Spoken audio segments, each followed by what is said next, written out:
has so often this season. 33rd appearance on the year, as you just said, 4th time opening, and it's gone really well for him in terms of being the opener. 3 1/3 scoreless as that opener. Blue Jays have won 2 of those 3 games that he has opened. Last time out in Atlanta, just 2/3 of an inning.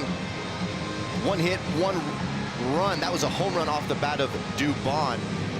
But he has looked solid. He's used a combination of those breaking balls about 70–75% of the time. We'll sneak attack with the 4-seam, but it's all about getting a clean shutdown inning, maybe a little bit more for Braden Fisher, and get that Blue Jays offense back in the dugout.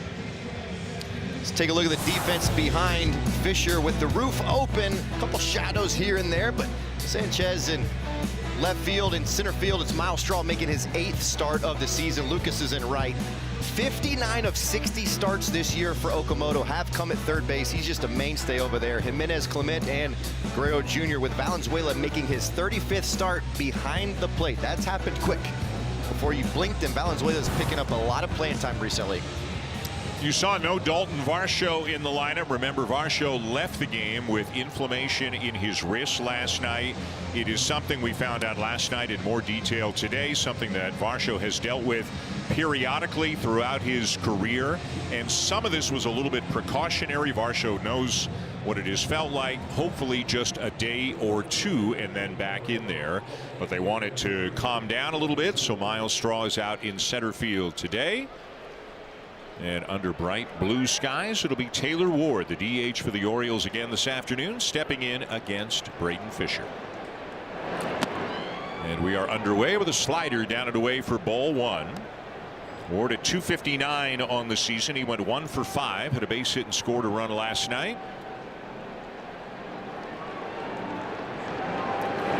And this is a guy you've got to throw strikes to, as we talked about last week in Baltimore and last night. Only Mike Trout and Nick Kurtz have walked more this year than Taylor Ward. And immediately Fisher has fallen behind 3-0.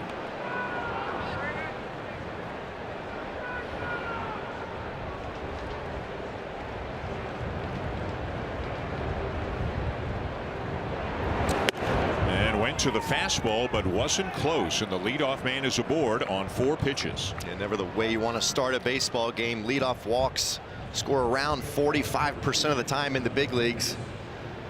Hopefully he can get back in the zone right away. Now Gunnar Henderson hitting in the 2 spot again. Henderson went 1 for 4 with a walk and scored a couple of runs last night. The Orioles just kept piling on late and won 13-3.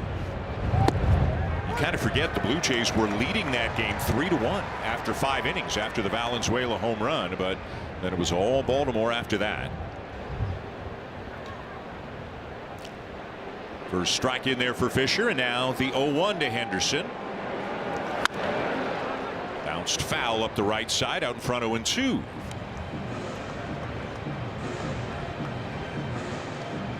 Alonso in the cleanup spot, a newcomer to the Orioles this year. He's a couple of spots away. And boy, does that bat in the middle of the lineup make it feel different, even though they're without some guys. Jordan Westberg is on the IL, out for the season. And timeout requested by Henderson and granted by the home plate umpire, Edwin Moscoso. We saw one that felt really late last night. That felt like kind of a little bit more borderline, maybe got it just in the nick of time. It's up to the umpire, of course.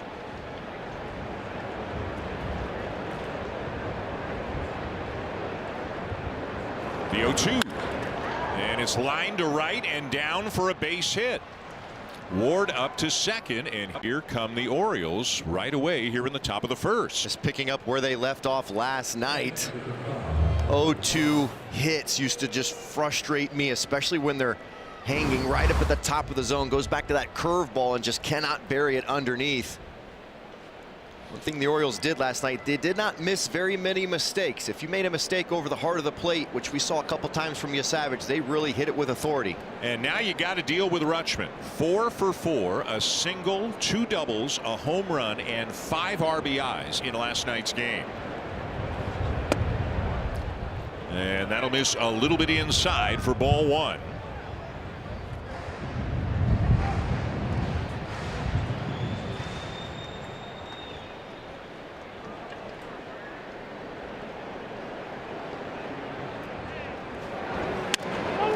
Ground ball right side. And where are they going to get the out? They'll get it at first. A little bit of hesitancy and indecision there, but it'll be 4-1 on the put out. Clement to Fisher covering to get it out as the other two runners advance. Yeah, I think Vladdy was breaking right off the bat, trying to get this ball to go to the lead base to keep the double play in order, but he hits the brakes. Ernie is a little bit unsure if he needs to go to second base. Reads Henderson getting in there, and then is able to fire over to Fisher covering first. A lot happening in that one play. Now Pete Alonso bounced in and blocked by Valenzuela. Let's see how the Blue Jays are playing it. It looks like in on the corners and back up the middle.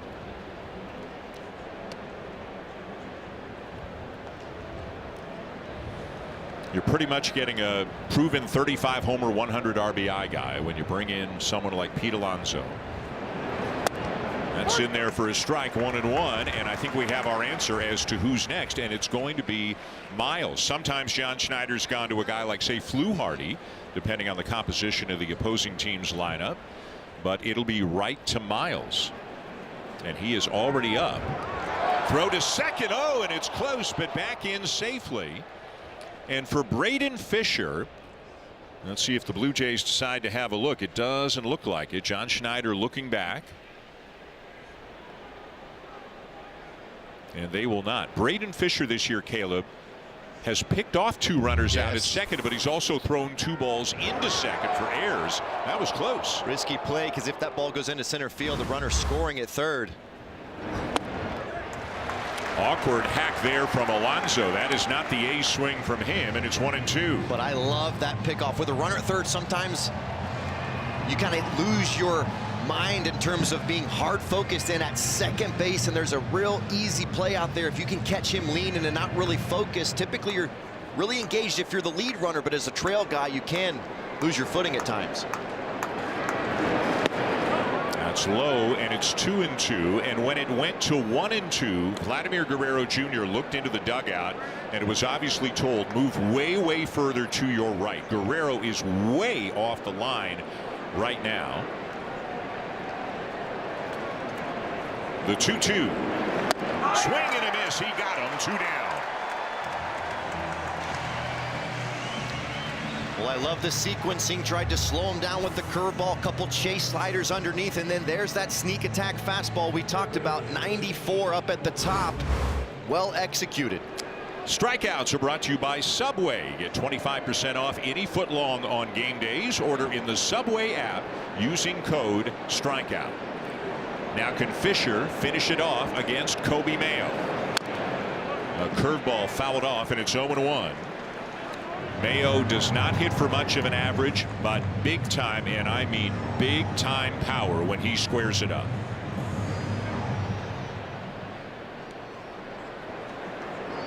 Ward at third, Henderson out at second, 2 down.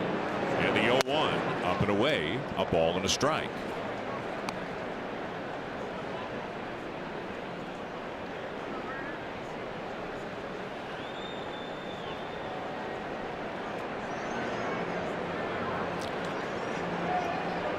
Now the 1-1. Swung on and missed. 1-2.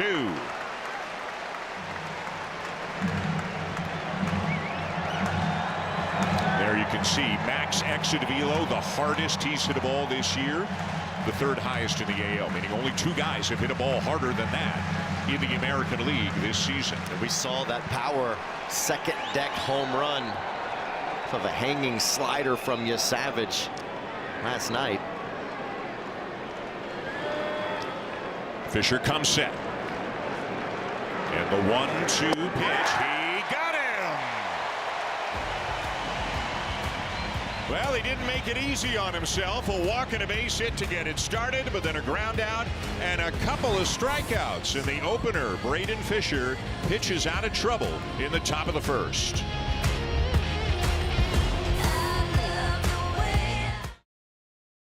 Springer's going to DH and lead it off again here today for the Blue Jays. And a look at the lineup put together by John Schneider here today. Brandon Valenzuela, as we mentioned, up to the 6th spot. See that 891 OPS over the last 28 games. During that time frame, Not only is that the best on the Blue Jays, it's the best on the Blue Jays by almost 100 points. He has been one of their best hitters for weeks now and has homered again in 2 consecutive games. But can any of them find a way to do more than they did against Kyle Bradish 6 days ago? Yeah, 13th start of the year for Bradish. Last time out versus the Jays, 7 innings, 4 hits, 1 run. He's very efficient.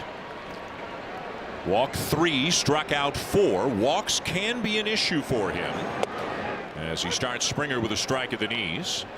Springer went 2 for 3 with a double last night. He was not in the lineup against Bradish last Sunday, but he brings very strong career numbers against Bradish into this game. 8 for 19 with a home run.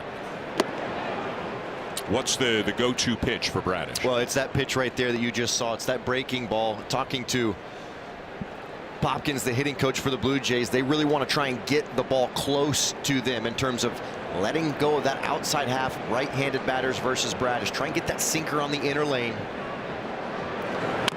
Right there. That's the pitch right there. And he said it's very tight. It doesn't look like much on TV, but it's late, tight movement. Said that slider has really good tight movement. So look for the Blue Jays to kind of hunt those inner lanes, breaking balls that start at them or sinkers that start at them, and try and take some stuff away. Bradish out in front of Springer, 1-2. And George will lay off a curveball. 2 balls, 2 strikes. So he's got both breaking balls, curveball and slider. The Blue Jays enter the game today 24th out of 30 teams in runs per game, just over 4 per contest. Reaching for it to stay alive. One of the issues for the Blue Jays, and there have been multiple offensive issues, is they just don't walk very much. They're chasing a lot. They're not drawing a lot of walks. They didn't walk once in last night's game. Now again, Bradish, the command can be a little bit erratic sometimes. We'll see if they can work them. Inside of the belt, and it's full. On deck, Nathan Lucas, Vladimir Guerrero Jr. behind him here in the first.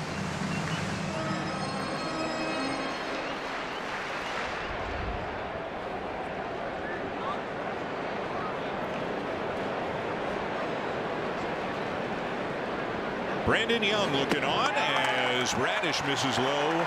Ball 4. Young pretty good in last night's game, and Bradish, as we mentioned, every now and again the command can be a bit of an issue for him. It's just one batter, but they've already walked once more today than they did last night. Second game in a row that George Springer is on as the leadoff batter. That just sets up a really nice feel for this game.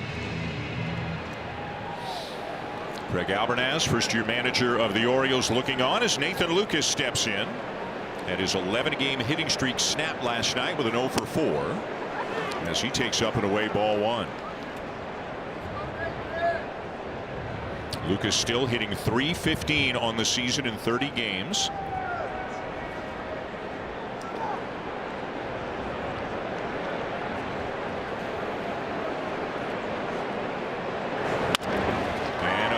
It is short, and this should be easy for Gunnar Henderson as he turns the double play.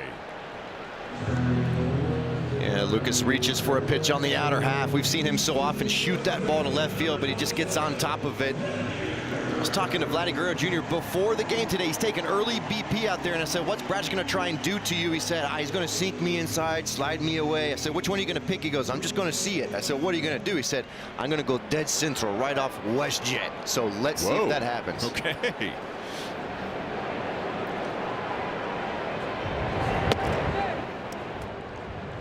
That would certainly cause quite a reaction here in this ballpark. It has been a while, as everybody knows, only 3 home runs on the season for Guerrero. They've all come on the road. None of the 3 have been here at Rogers Center.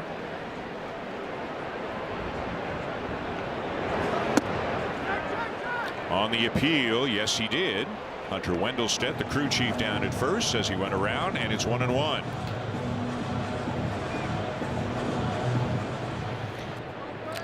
Braden Fisher did not give up a run, faced 5 batters. Spencer Miles is up in the bullpen. And he went again. So he couldn't check the swing on the curveball down, and then he couldn't hold up on the slider down and away, and now it's 1-2. It's that tight spin that Popkins was talking about, saying very difficult to pick that up, especially with his tempo. Bradish has really sped up his tempo, and that is something new that they recognized in Baltimore in that last start.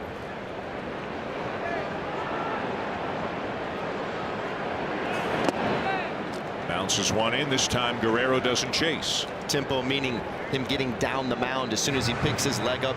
Just a quicker pace down the mound, not necessarily in between pitches, but at times he's been one of those guys that would pick it up and kind of lean back on the backside, sit in it, but it looks like he's picking it up and going pretty immediately now. The 2-2, and Guerrero's got to reach for it. It'll be up to Bradish to make the play, and he will. You got Guerrero to go after another slider down and away, and the Blue Jays do not score in the bottom of the first, and here comes Miles. Back to Rogers Center. Spencer Miles now into the ball game, and he has been such a welcome addition to a pitching staff just riddled with injuries. And manager John Schneider said what he likes about Miles in this role is that he's able to mix his pitches really well. He understands what's being asked of him, and he's trusting his stuff more and more every time he's out here. Now Miles headlines a group of 2026 rookies who've really been called into action. And where would this team be without these guys? Savage, Miles, Mako, Okamoto, Valenzuela, Pinango, and McAdoo. Great example, check out last night. Mako threw an inning and a third scoreless with a career-high 3 strikeouts. Valenzuela's 2-run home run was his 6th of the season. That, as you heard Dan mention, consecutive homers for the first time in the majors for him. Okamoto notched a pair of singles to give him 13 multi-hit games now.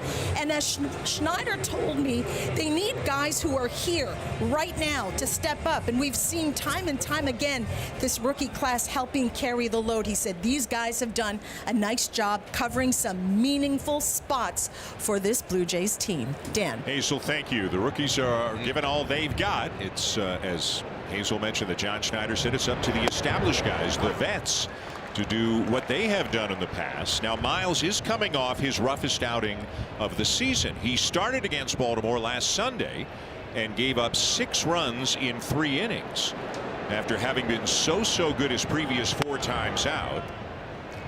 The capper was a 3-run homer by Colton Cowser, who's on deck right now. He's going to face him next. Leody Taveras leading off the top of the second for the Orioles.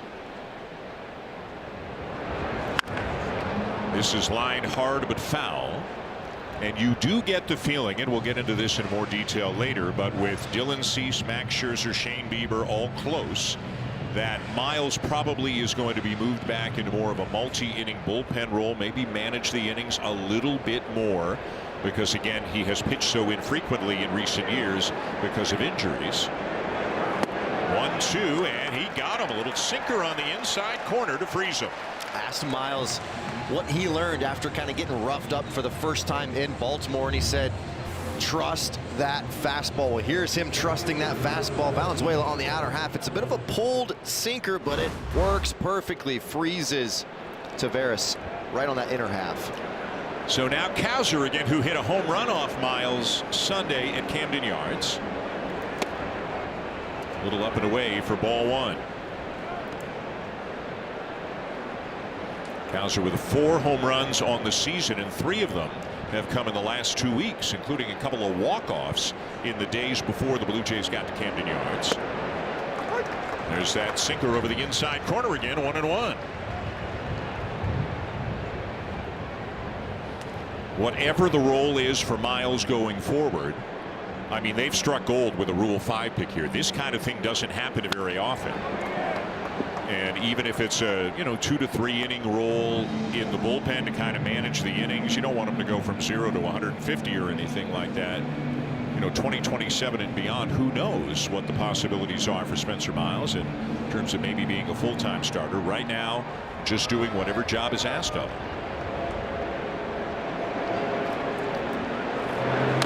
Goes to the curveball, and Taveras does well to get a piece of it. It's one of those rare situations, Dan, where it probably is better for him just in where he's at with not pitching and not being too overexposed as well.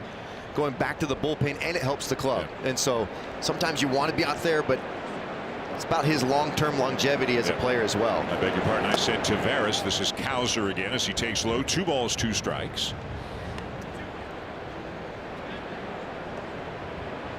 So they use the opener to try to give the best hitters, the guys at the top of the order, as many different looks as they can. So Fisher faces the first 5 hitters in the first inning. 2-2, and that one will stay a little bit inside, and now full on Cowser. Blaze Alexander on deck. He's in left field today. Did not play in last night's game.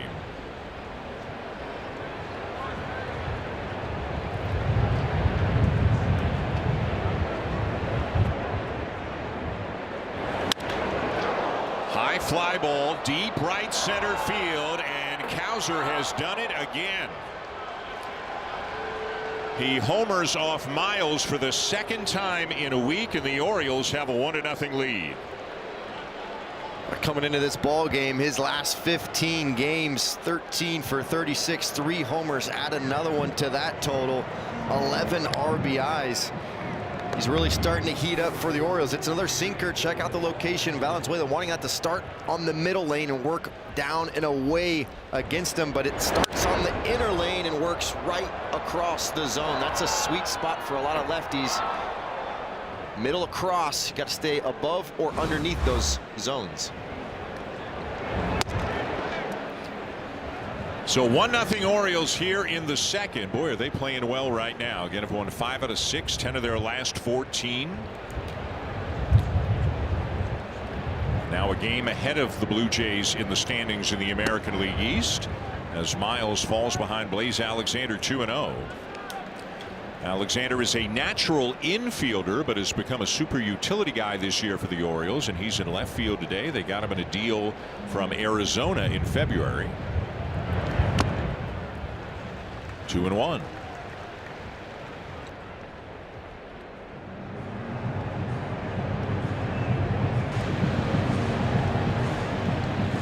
A lot of times when you get check swings, watch the redirection. Probably going to get Valenzuela right on the lower part of the hand.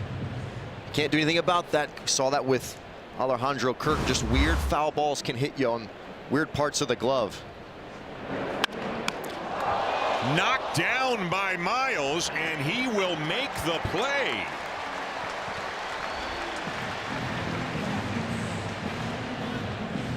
Whew, that'll get your heart rate up. Yep. Watch your lips. Right back at you. Wasn't hit terribly hard, 93 off the bat, but still, when you're 60 feet 6 inches away, those line drives, they come at you quick, and he was just in a perfect position in terms of when he finished his motion. His glove was just right there. Almost literally took his glove off. Number 9 hitter again today is the 22-year-old second baseman Jackson Holliday. Went 1 for 5, doubled and scored in the 6th inning last night. That's when the Orioles scored 5 runs off Trey Savage in his final inning. It started with a Holliday double. A good curveball there for Miles to get out in front of 1-2. Savage was great through 5, 1 run, 1 hit, but then gave up 5 runs in the 6th, and the Orioles piled on against the bullpen late.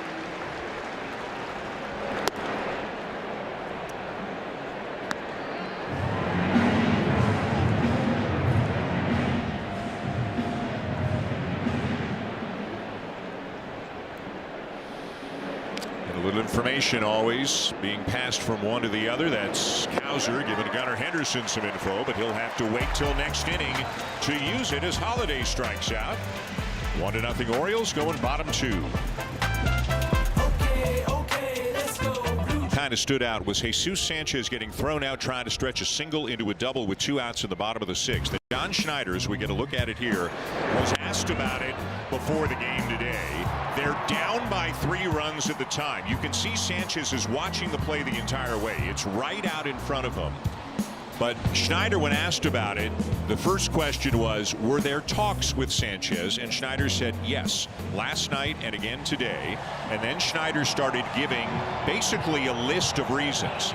They were down by 3. You need base runners.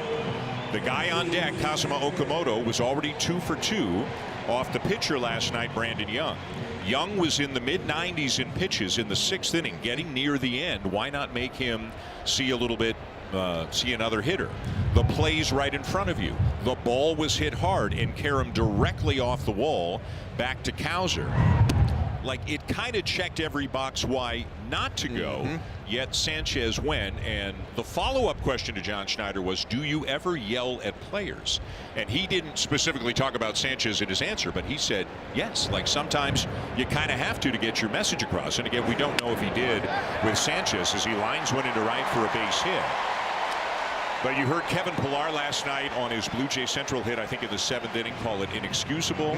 I mean, you had similar thoughts about it. They're just not playing well enough to make these kinds of mistakes. And John Schneider has that type of look and stare. He said that sometimes all you got to do is go down there and kind of look and stare at a guy, and that kind of sends the right message. But as a manager, you've got to pick and choose your spots. Very long season, but he also said sometimes it does feel good to kind of let it out. And over the course of 162, sometimes you got to let out those frustrations. And so many professionals in that dugout, they know how it goes. This isn't their first year playing, and they know it's inexcusable, and they know there's repercussions to some actions here and there. But yeah, and it wasn't just John Schneider. A number of different players said that they had discussed it, and that's what ultimately you want, Dan. You want your players policing it from the inside.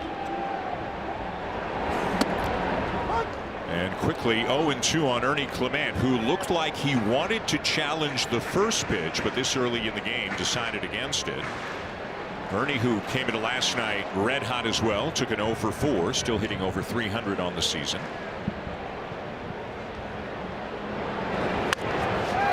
Ground ball down to third, to second in time for 1, but that's all they'll get.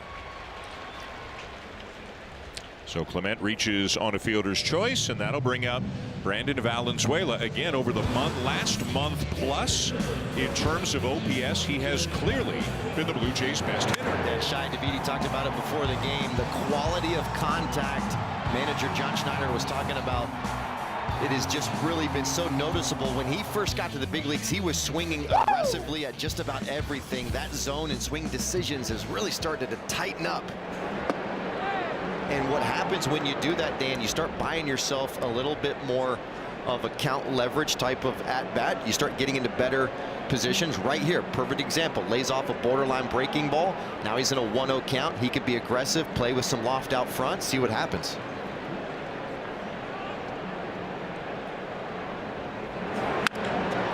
Line down the right field line, a fair ball. Clement is on his way to third, will be held there on a double by Valenzuela.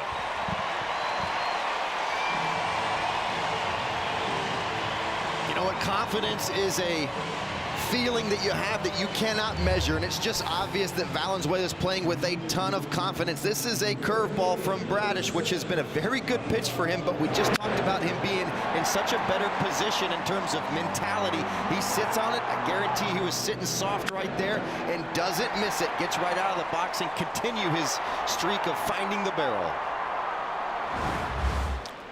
Now can they cash a run or two in? Second and third, 1 out for Kazuma Okamoto, 2 for 4 last night. Got a curveball in the zone on the first pitch. Had a good rip at it, but fouled it off. 0-1. Batter's just 2 for 30 on that curveball versus Bradish. Valenzuela really put a great swing on that one. And Bradish now out in front, 0-2, as he has shown Okamoto both breaking balls. First the curve, now the slider. Miles staying loose in the Blue Jays dugout. And now the infield coming in for the Orioles very late here on this 2-strike count. You don't see what just happened very often. Love that play. Kind of a last minute rush right in. So many managers will bring their infield in once it gets to 2 strikes, but not almost as Bradish is coming set. Changes the approach potentially for Okamoto mid-pitch. Felt like football, putting men in motion at the last second. 1 ball, 2 strikes on Okamoto. Chris Bassett in the ear of his manager, Craig Albernaz. Bassett not scheduled to pitch. He's dealing with a back issue right now.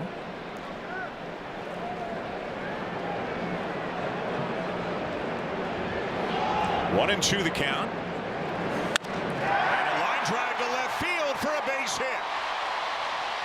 Clement will come in to score. Valenzuela to third, and Okamoto drives in a run to tie the game.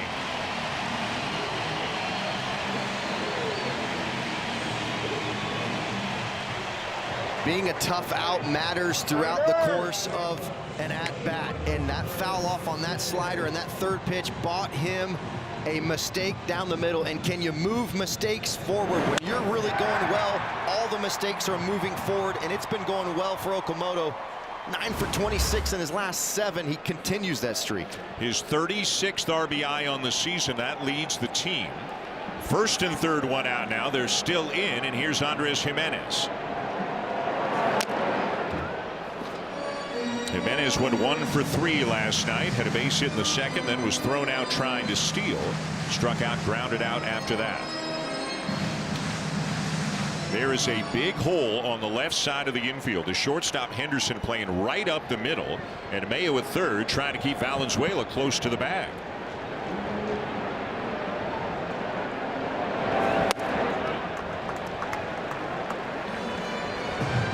I know I ask questions like this sometimes, but could he, should he, can he just think about trying to shoot a ball through that hole on the left side? Oh yeah, absolutely. He's got back control, and when he's really going well, he can shoot that ball.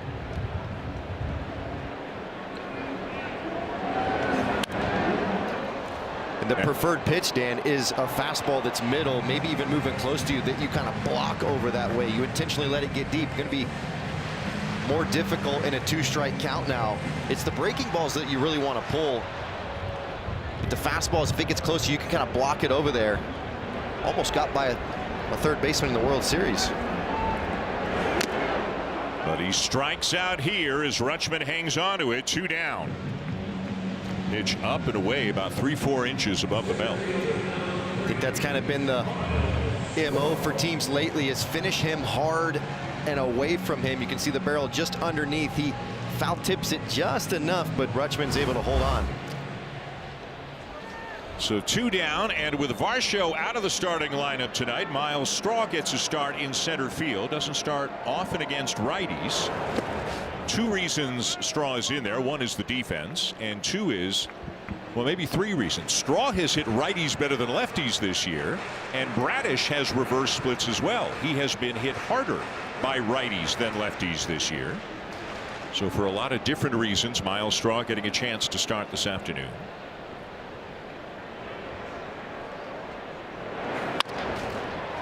Two-hopper to Henderson at short. They'll force Okamoto to end the inning. The Blue Jays do get 1 run back, though.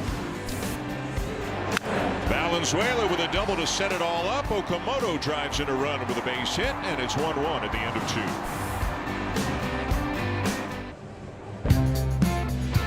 2. Fans celebrate a Blue Jays legend with the Roy Halladay replica retro jersey giveaway.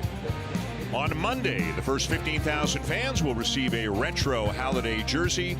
Buy your tickets now at bluejays.com/promotions. That'll be the opening game of a series against the other team Roy Halladay pitched so well for in his career, the Philadelphia Phillies. It is tied at 1, top 3.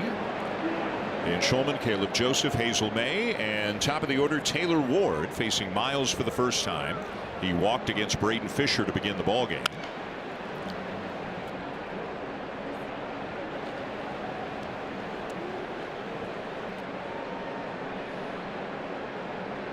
Miles has been gradually increasing the number of pitches he has thrown in each outing. He got up to 70 last time against Baltimore. Again, it wasn't nearly as effective as he wanted to be, but the point is, if he is effective tonight, you would imagine he's got 70, 75 pitches in him here today. He's got to figure out Colton Cowser, though. Cowser has figured him out twice today and last Sunday.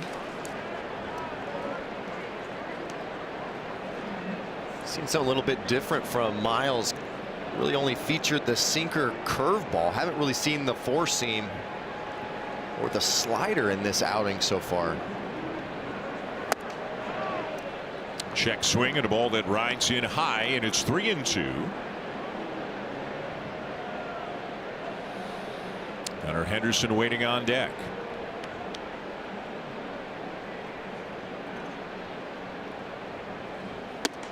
And that's there. Strike 3 called, and no argument from Ward. I really like the action on this sinker. To me, it's more of a runner. Watch the east-west type of movement. Not going to have very much tilt, moving more left to right than up and down. And when he gets it to the glove side, you see so many hitters locking down, whether it's a left-hander front hip or right-hander on the back side. I love establishing that pitch and then working off of those pitches. So here's Henderson, who had a base hit in the first. You know, to your point about the pitch usage so far for Miles, coming into the game, he was throwing the four-seamer about 20% of the time, the slider about 20% of the time. He's only thrown 2 sliders and 1 four-seamer today. There's another curveball. It's been very, very heavy, either sinker or curve. And I talked to him after that start in Baltimore, asking him, what'd you learn? And he just said they took some really, really good swings off the slider. We're trying to take a look at that. He knocks another one down. It rolls out to Clement, who will make the play to get him. Again, Miles got some glove on it, so he's not shaken up. But John Schneider wants to come out. Jose Ministral as well. I thought it hit him in the glove, but maybe I'm wrong, as they are out to have a look at him. Yeah, it sounded heavy. Yeah, it looked like it was right through the glove. But check out Clement, the patience to be able to flip that ball from underneath. So many second basemen will try and barehand that ball, take a risk, but he stays flat-footed and is able to sling it over there to Vladdy Guerrero Jr. Really good patience, good court awareness, good internal clock there by Clement. Looks like Miles is going to be okay, just right off the meat of the glove, in my opinion. Still scary, though. That's 2 right back at him. So 2 down and the base is empty, and if you have to face Adley Rutschman, this is the way you want to do it. Rutschman grounded out of the first against Fisher. And a bouncer to the right side. Clemens got it, takes his time, makes the throw, and gets him. A tricky play out in shallow right, but a good play made by Ernie Clement. Miles gets Rutschman, and he gets the Orioles in order. Today is presented by your Ontario Honda dealers. Returns to Rogers Center tomorrow, and the fun will begin outside. The Junior Jays outdoor program begins at 10:30 in the morning and runs right up until first pitch. Arrive early for games, inflatables, mascot meet and greets, and live performers. Get your tickets at bluejays.com/promotions. A lot of Junior Jays in the house here today, and Caleb, I know you share the sentiment. I mean, what is more wholesome? What warms your heart more than an adult getting a foul ball and then immediately looking for a young fan? This is a moment. This is a memento this young fan will treasure. Wait a minute! Bombs away! Oh, well, you know what? Ice cream makes it all better. That's a ball player in the making. Grabbed it and just chucked it. And then right back to the sweets. Absolutely love that. Without hesitation. Good arm, too. Excellent arm. But all that will be remembered post-game is the ice cream. And there'll be signs of it all around the house, too. That's right. Bottom 3 tied at 1. Top of the order, George Springer. Takes a little bit in, ball 1 from Kyle Bradish. Springer worked Bradish for a walk in the first, then was erased on a Lucas double play ball.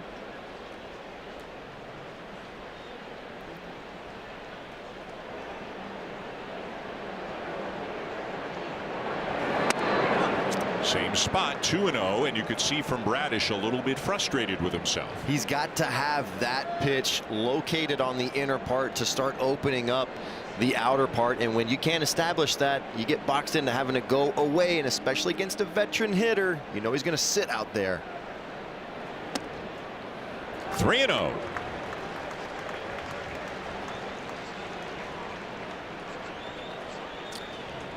Looks like Spencer Miles, whether it's just reminding himself of certain things, but he's kind of in his own place right now, thinking about what he is trying to accomplish here this afternoon.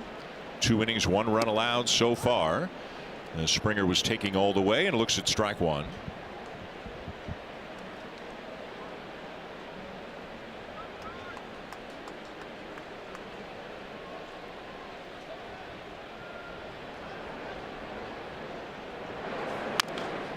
It's a breaking ball on a 3-1 count and fouls it off. 3-2.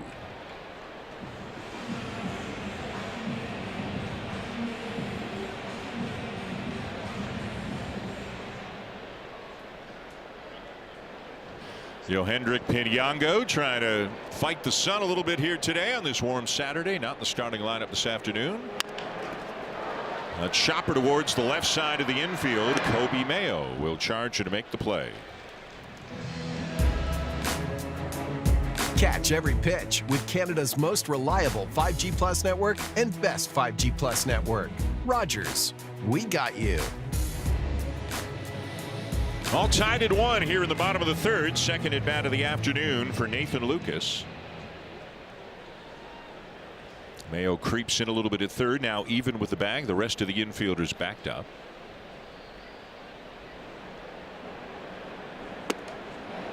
Bradish out in front, 0-1.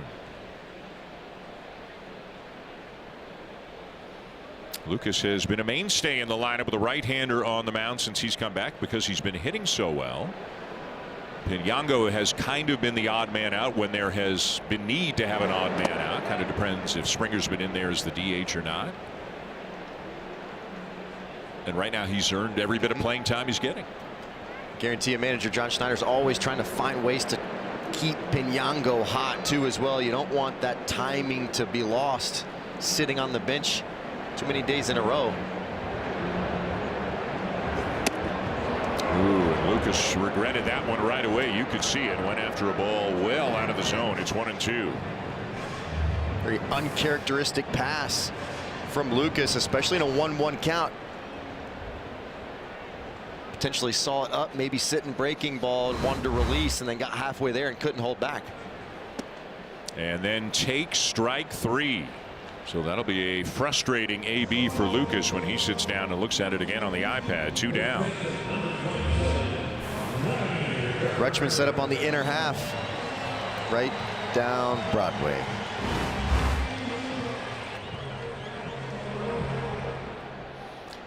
Two down here in the bottom of the 3rd. And here's Guerrero, who hit a weak ground ball back to the third base side of the mound. Bradish made the play to get him.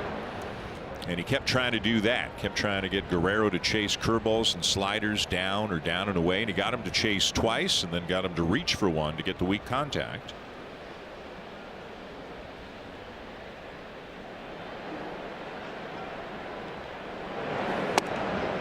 Runs a sinker in on him to fall behind 2-0. Well, like Vladdy told you, sinker in and then soft stuff away. That's the way team after team after team has been pitching Guerrero this year.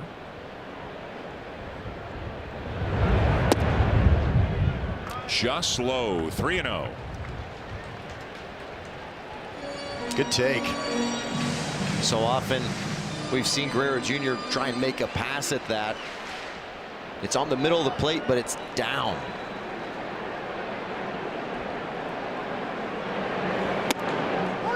And a strike at the belt. 3-1.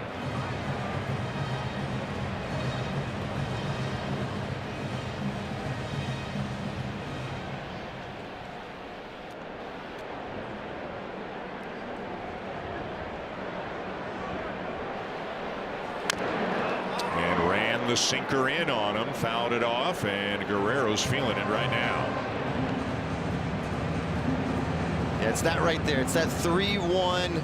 You're in a very advantageous count for a hitter. You can see how low that ball is on the barrel. You see the very awkward swing. Just wasn't ready for that kind of run. If you're in a 3-1 count and you're going to go on something close to you, you got to hit that ball out in front and foul. You know, you don't often get into hitters count, so to speak, and you got to really pick a spot. And if you, it's very simple with Bradish. He's either going to sinker in you or spin you away. And if you're looking in, if you're going to see that ball down the middle and you're thinking in, you've got to go pull side. As looks like Guerrero's going to get some more attention after that foul ball.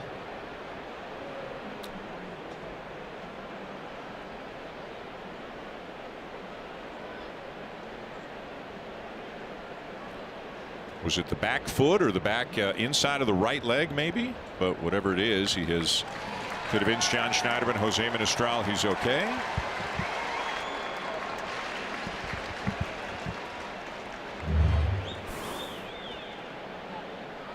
Back foot. That's indicative of a ball that is very deep in the hitting zone. Now you got the cat and mouse game. You just kind of had him fouling off the inner half. Do you go back in there, or do you try and trick him and go soft away? Misses low with a curveball, and Guerrero draws a 2-out walk. The second walk surrendered by Bradish.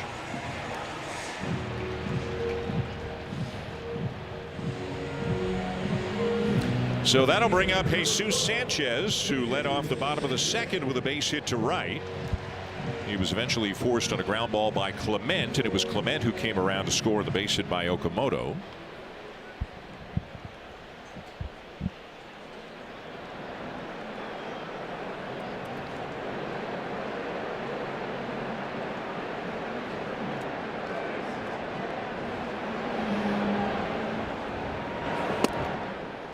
A called strike, and it's 0-1.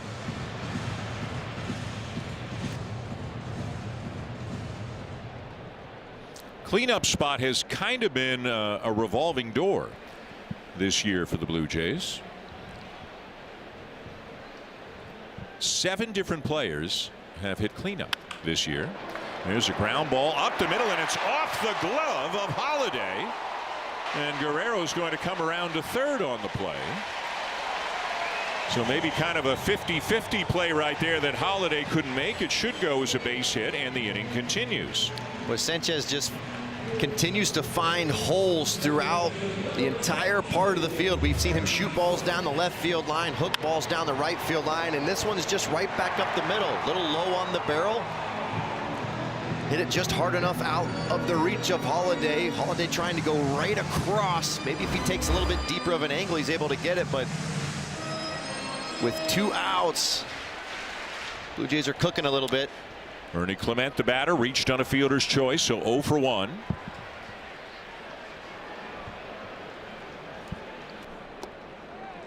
Mentioned the cleanup spot just very quickly. 7 different guys have been in there this year. Okamoto and Sanchez more than anybody else. Barger, Varsho, Lenin Sosa, Yohendrick Pinango, and Eloy Jimenez have all hit cleanup at some point for the Blue Jays this year.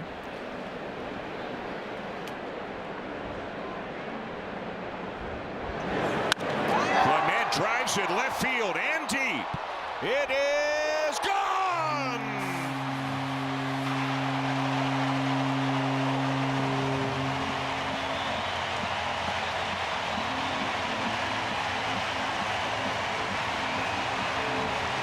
A big 3-run homer with 2 outs here in the bottom of the third, and Clement has given the Blue Jays a 4-1 lead. His 6th of the season, gets a hanging slider from Bradish. It's the one that starts on the inner lane, and that's the one you want to try and go to the pull side. It's exactly what Ernie does. The back foot slides back, holds that direction, and Dan, you mentioned it yesterday. When he hits it on the barrel to the pull side and has a little bit of lift off, he can poke it out there. Huge swing to kind of flip this game right upside down. Now grounded up the middle. That's a base hit for Valenzuela, who is now 2 for 2 after doubling in his first at bat. We saw Dubon's right leg slide back. Check Ernie Clement's right leg sliding back, and he knew it. He knew it, and he thought, maybe I didn't get it. Roof open here. Alexander thought he had a beat on it, but it just carried. 1-0 slider out in front. Check out that contact point. The game is played out in front, especially when you have good direction. That's the perfect angle to show where that contact point's got to be if you're going to pull the baseball. If Ernie Clement had not evolved into an out in front kind of guy, he wouldn't be having nearly the kind of career that he's having, correct? He would probably try and stay inside that, shoot something up the middle, but he takes his chances, and that's a veteran. Getting plate appearance after plate appearance, getting comfortable sitting on certain pitches. He wasn't tremendously fooled there. You got to think 1-0 count. Bradish has been showing a lot of breaking balls when he's been behind in the count, and he just met it perfectly on plane. All of this started after Bradish had retired the first two batters here in the bottom of the third. And here's Okamoto, who drove in the first run of the ball game for the Blue Jays with a base hit in the second. A solid line drive to left. Valenzuela, the runner at first.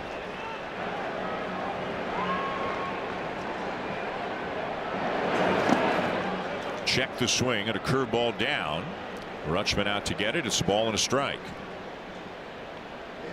Boy, this is a much different ball game so far against Bradish than we saw 6 days ago when the Blue Jays saw him. Been more patient. Looks like they've really honed in a team-wide approach. Not seeing a lot of chase underneath or off the edges of the plate so far in this game. Swing and a miss. Good slider there, and it's 1-2.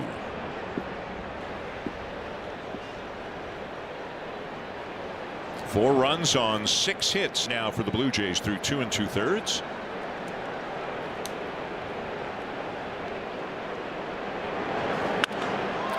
Reaches for it, lines it to shallow left, and it's a base hit. Boy, a 2-strike swing if you ever saw one, but he got enough of it and not too much of it and gets a base hit. Perfectly placed. If that's on the barrel, probably flies all the way out to Alexander in left field. But watch where the contact point is, just off the end, kind of one-hands it. Fillet out there to left field is what we used to say. When you're fooled, if you can just keep that bat moving through the zone, you got a chance. So now Andres Jimenez, who struck out in his first at bat. Valenzuela up to second on this base hit by Okamoto.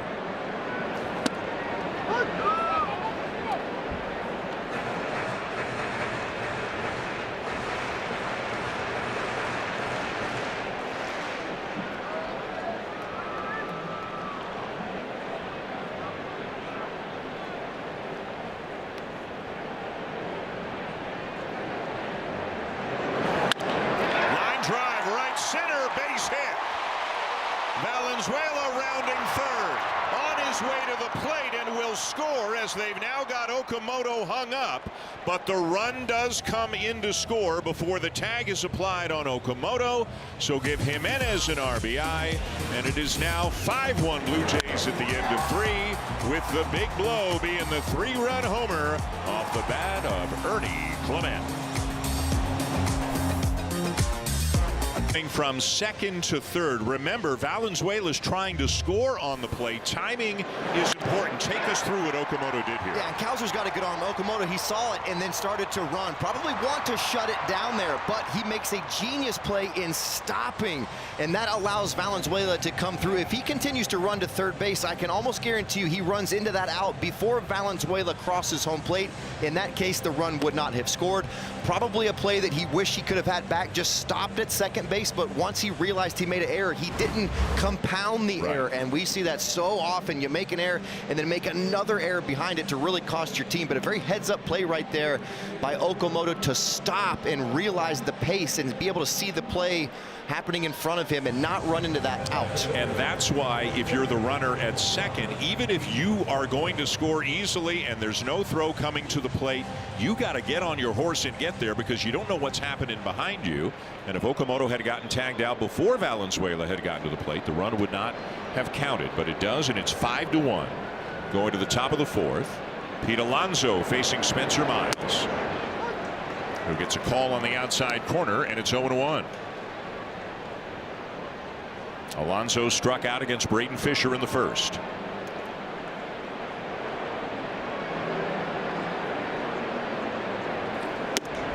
Did you ever hit with sunglasses on? I did.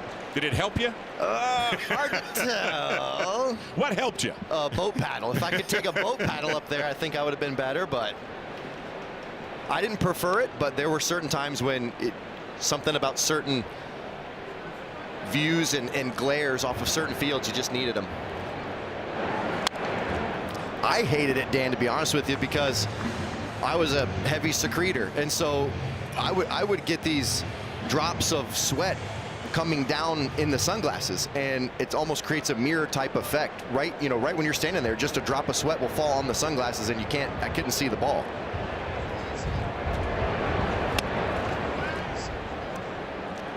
So you're saying if you sweat a little bit less, you might have been a 300 career hitter. Without question. With or without sunglasses. Yeah. But I remember being panicked a couple times behind the plate as well. Seeing a drop of sweat fall down, and you can't see the ball. You're just guessing.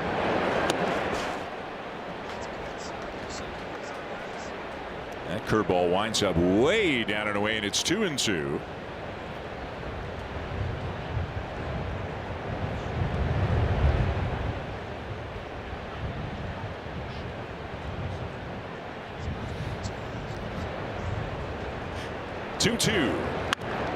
Grounded down to third. To a knee is Okamoto. And on to first in time to get Alonso one down.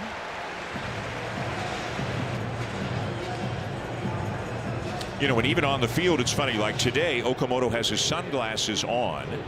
I think Jimenez does, but I don't believe Ernie Clement ever wears sunglasses out there. He feels it costs him just a fraction of a second in terms of reading the ball off the bat. There's Ernie. He won't wear sunglasses because he thinks what he might gain by having them on, he loses in terms of judging the ball off the bat. And I guess it's got to be personal preference, right? Every guy's different.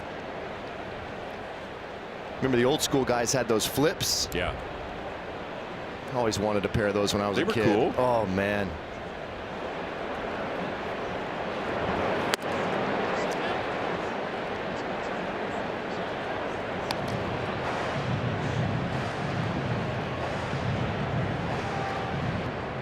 No sunglasses for Guerrero either. Out in center, Miles Straw's now in shade. These 3 o'clock starts bring them, kind of different patterns.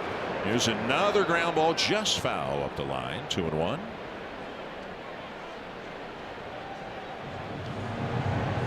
Miles doesn't need him anymore out there in the shade.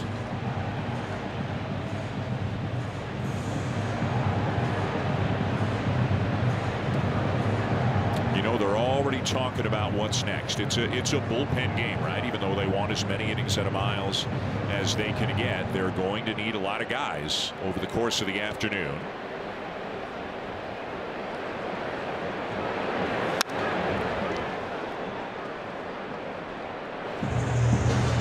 Fisher worked the first. They'll get as much out of Miles as they can. None of Fluharty, Hoffman, Rogers, or Varland worked in last night's game.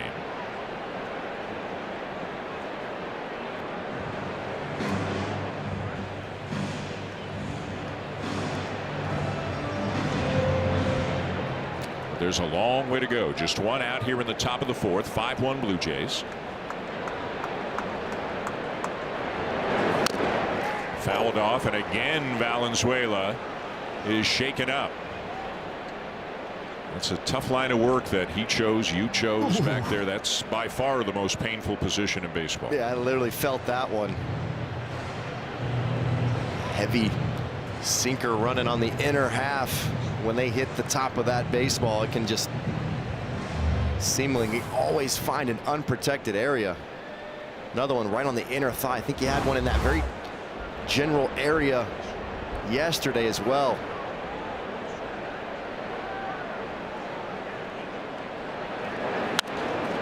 And a high breaking ball is fouled back and well back into the seats. Still 2-2 as Mayo is giving Miles quite a battle here in this at bat.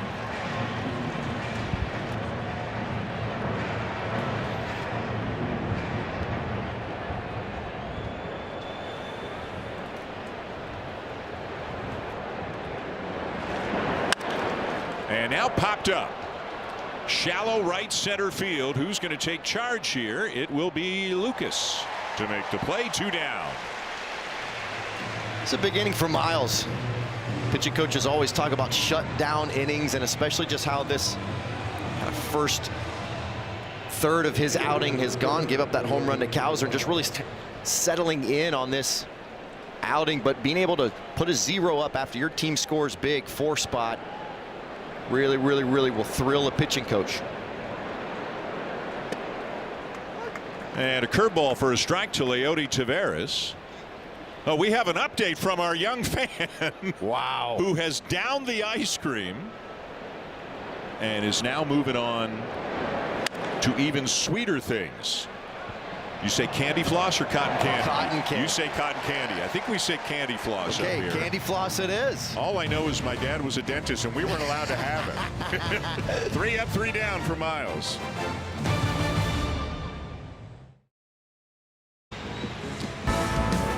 The Canes took game 2 in overtime, and now it's on to game 3 in Vegas. All tied up at a win apiece. Catch game 3 of the Stanley Cup Final tonight at 7:30 Eastern, 4:30 Pacific on Sportsnet.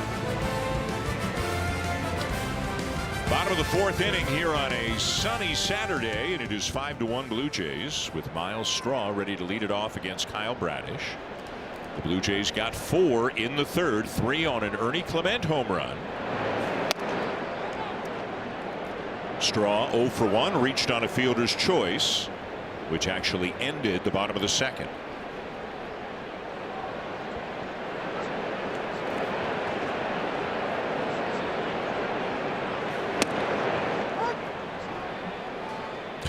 Wow. Maybe he's got an interview later on. I love it. I love it. 3-piece. Wow. The hat and the feather and the cap. That is cool. If you ever go back and look at old books, yes, it could be. Oh. The pitch is called the ball. Catchers has challenged. This closer look is brought to you by Specsavers, a challenge from Adley Rutschman, and it is unsuccessful. The call is confirmed. Baltimore has 1 challenge remaining. If you ever go back and look at old books, baseball, hockey in particular, like in the 50s or even the 60s, and forget what's happening on the field of the ice and just look at the crowd. Yes. Everybody was dressed up. Suit, cap. Yeah. The umpires wore suits. 2-2. Miles was sitting on something else.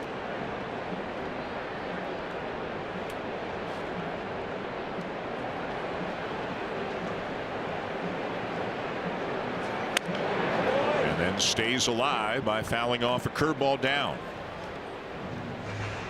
Miles 2 for 5 in that finale in Atlanta. 3 runs batted in. Just a integral part of that game. Getting production at the bottom half. Boy, I tell you what, when you're on a team like that where you're getting production at the bottom, it just sends a shot of energy through your dugout. And this one foul as well. It remains 2-2. Against Sale too, especially coming off his first at bat where it looked like he would tell you he never swung a baseball bat before, and then just really got in that box and fought and fought and fought and was able to drive a fastball up the middle and kept that inning rolling and finished the day with 3 runs batted in. Huge piece of this puzzle.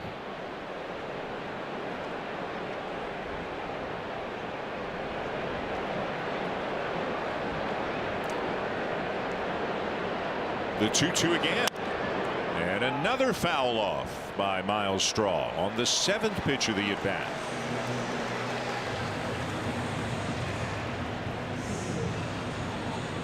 Lots of sinkers, a couple sliders, 12-6 curveball in there, and you're just battling. You're trying to see it in the middle and throw a barrel to baseball. Takes it off the corner, 3-2. These type of at-bats, Dan, are so frustrating, especially lead-off at-bats. You just feel like you're draining the tank and emptying the tank on one batter, and so many times you see fruits of this labor down the line throughout the inning. This is popped up, foul territory, but it stays in play. And Alonso calls off Rutschman to make the play for out number 1.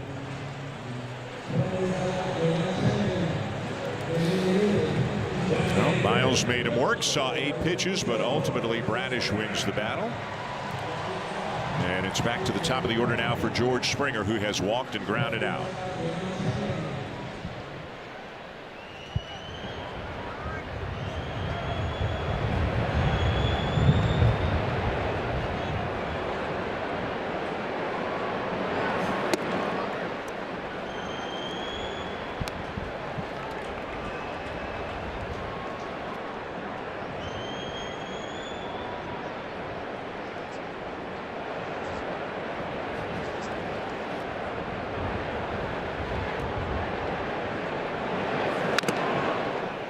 Fouled off, 1-1.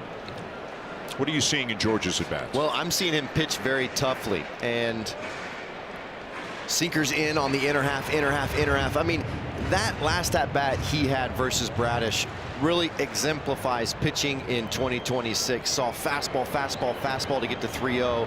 Little dead fish fastball down the middle. Then 3-1 goes slider, slider, and hammer sliders too. And typically, many years ago, if they kind of showed you early on they were going to go sinker, they just stay with the sinker. But there's no such thing as a fastball count anymore. And George told me that this afternoon. He just said hitting is just so difficult, or more difficult than when he first came up, because there's no predictable counts whatsoever.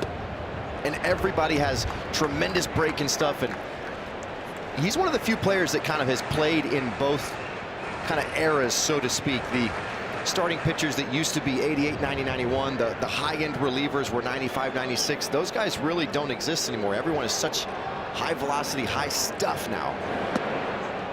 Tried to check it and succeeded. That's ball 4. Would you agree that it is way harder to hit now than it was 15 years ago? I would say so, especially if you're trying to slug. If you're really trying to slug, it is difficult. We're seeing so many really good hitters not be able to slug. I mean, you talk about Acuna Jr. down there in Atlanta. He only had, what, a couple home runs until he went on that tear. And that's one of the best players in the world. And so many hitters are finding it harder and harder to slug in this day and age. Nathan Lucas 0 for 2. There goes Springer. A swing and a miss, and now they've got George hung up. He's going to make him work, but eventually he's called out for being out of the baseline. So that looked like a hit and run, but Lucas swung through it. And then George saw that and decided he couldn't get into second, and eventually gets caught in the rundown. Yep. Contact is king when you put the hit and run on, because as a runner at first, you're not necessarily trying to steal the base. You're just trying to get in motion. And George is going to stay in this for a long time, but especially when you got pitches moving away from you, I feel like that was the hardest one to make contact on. If you can find a breaking ball close to you, if it's not a strike, you can foul it off. But velocity moving away, that's an easy pitch to swing underneath and then leave your buddy out to dry. Grounded up the middle, it hit the bag. It hit second base, and so it didn't come up for Henderson. Scoots right under his glove into center. Sometimes it's just going well for you. Talked about the hitting streak that was snapped yesterday for Nathan Lucas, but watch this ball. It's off the end of the bat, probably breaks the bat, just harmless. 6-3, hits the very back end of that base and just kind of scoots right underneath. Henderson's expecting a bigger bounce. You can see his glove go up and then cannot recover underneath. Lucas aboard. Here's Guerrero, who has grounded out and walked and scored.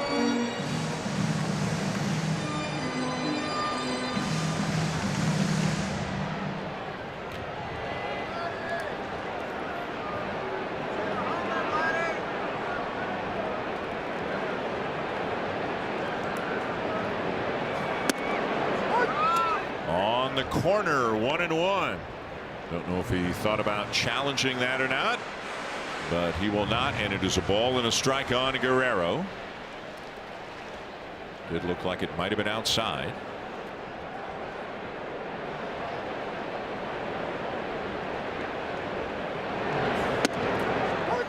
And then takes one in there, a two-seamer at the knees, and it's 1-2.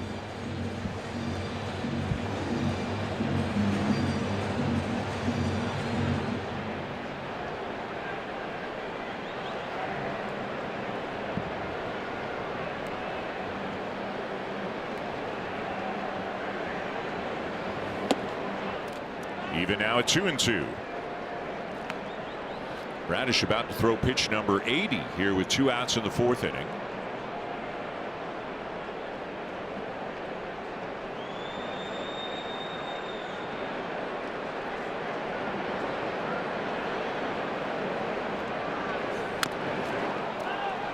Got a piece of it. Dan, we saw this a couple of times in Atlanta. Watch Vladdy just kind of pick it up and put it down. We're so used to him kind of stepping back and then going back towards the plate. That's just more of a stride to stop, 2-strike approach. We saw him try and shoot a ball over the 4-hole, and that's him telling me that the speed of Bradish's windup or the timing, he's not seen it really well and just wants to be in a position to use his hands. Bradish will get him, and you can see Guerrero trying to contain the frustration that obviously he continues to feel as the inning is over. He continues to impress offensively and defensively, and you spotted something last night that really impressed you. Talk about intangibles. This is something you just kind of have, or you try and learn over the course of your catching career. But watch, Savage is in a bit of trouble. He's throwing a couple balls down in the zone. Watch Valenzuela, hand up, hand down. He's telling Savage rather, take a deep breath, execute right here. Executing's more important, and that takes a lot of experience. It takes, honestly, a lot of confidence to be able to go out there and say, hey, I've got control. You just follow me. I'll lead you to where we want to get to. Just nice and easy breath. That's me feeling from Valenzuela that he's in control, and the moment is not getting too big for him, and that's a big step in the right direction. It took Kirk a couple years to kind of get to that position as well, with mound visits and just really managing the tempo of the game. Good signs from the young catcher early on. Who has a very outgoing personality. We've talked about this a lot. Spend 30 seconds with Brandon Valenzuela, you'll come away saying that's a confident young man, and we see it in the way he handles himself on the field as well. I remember back in the day, Brian McCann, great catcher, right, for Atlanta, Houston, the Yankees, but talking about his young years with Atlanta, and he gets called up as a rookie, and John Smoltz is a starter, and Tim Hudson is a starter, and like McCann, I remember an interview McCann gave where he said, it took me a while just to have the courage to go out to the mound, and Mr. Smoltz, excuse me, yes. You know, and now Savage is young, he's 22, so it's a different story. Can Valenzuela do whatever he feels needs to be done with a Gausman and a Corbin and a Scherzer and a Bieber and those kinds of guys? And I think you just slowly but surely continue to work your way up the ladder of service time. That's still a big deal, and you don't want to try and prove it all right from the start. You got to kind of pick your spots and start slow and start to earn the trust of your pitchers with each moment in each day that passes. But those are really big signs, and that's what it takes to be an elite catcher. And look, if your pitchers know you care and you are invested in them, they will trust you and be very appreciative of that. And that's what that kind of motion means, is, hey, I'm invested in you. I want to do well for you, and I'm invested in this. Let's work together, and I'm here to help you as much as I can. You know, as Kevin Miller told me, all you are back there is a glorified suggestion box, but at the end of the day, sometimes you help with heart rate too. That's a great way to describe it. He'd love to help Miles get Colton Cowser. Cowser homered off Miles last Sunday in Baltimore, and he homered off him in the 2nd inning here today.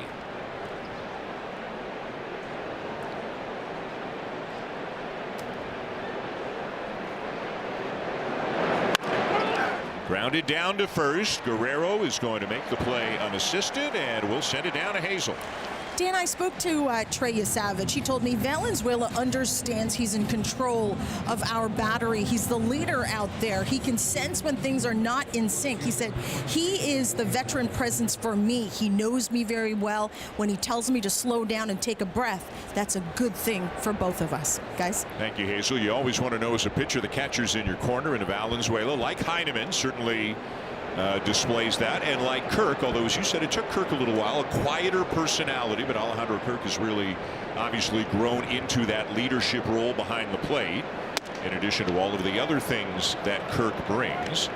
And it kind of leads us to, again, questions that were asked of John Schneider today, and there were many of them, with Kirk now on rehab and maybe back within a week. Valenzuela gets dinged again. That's at least the third time today. So we'll put a pause on the story until we see that he's all right. Is it the right leg again? If it's on the inner right thigh, oh my goodness.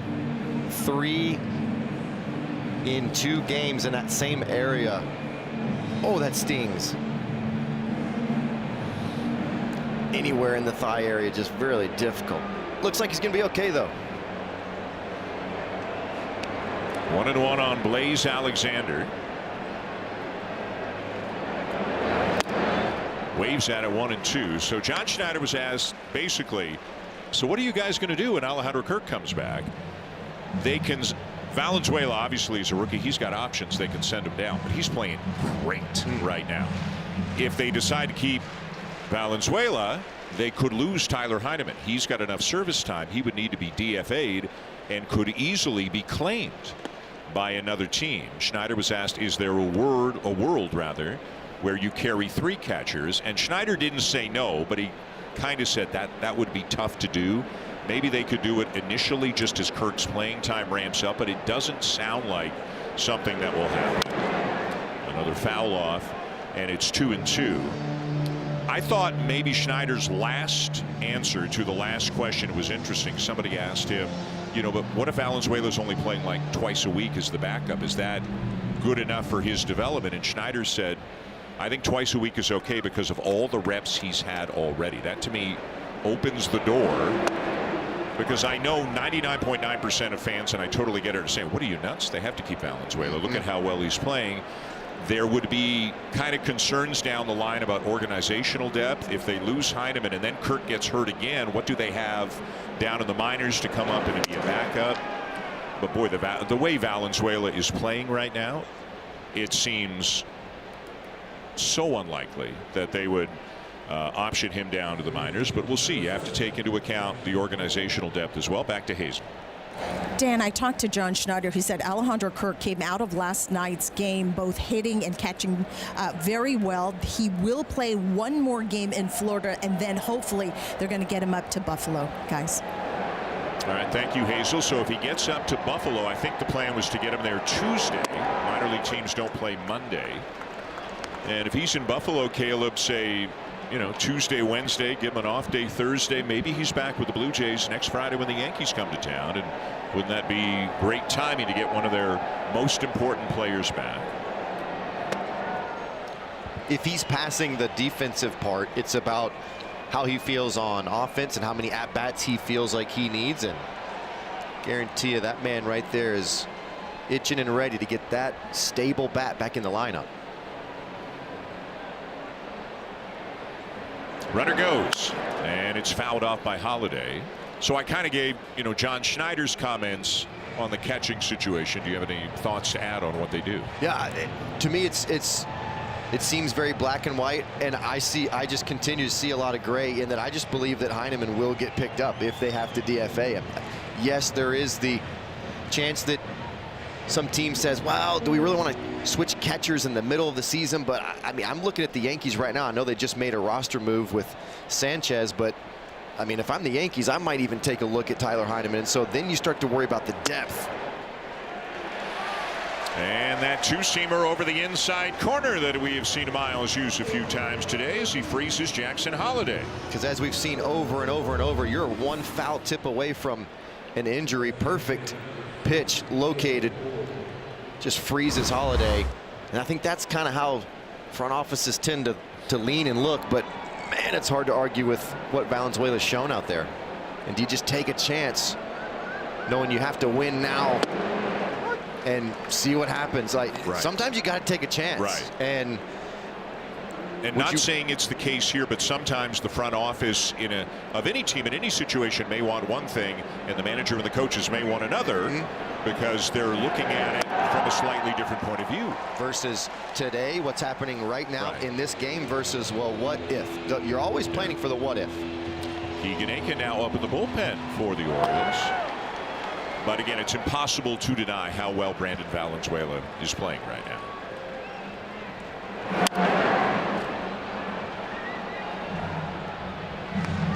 and the improvements that have been made. Oh, He's yeah. not the same guy that he was 2 months ago. And consistent improvements. I still think there's a little bit, you just saw him looking at the card right there. I think there's continued progress that I'd like to see with the pitch calling, but that just takes so many reps and repetitions, but sure does give off a ton of confidence back there. Good curveball as Miles strikes out Taylor Ward. And he's now worked 4 innings, giving up just 1 run today, as we check in with Jamie Campbell for an update.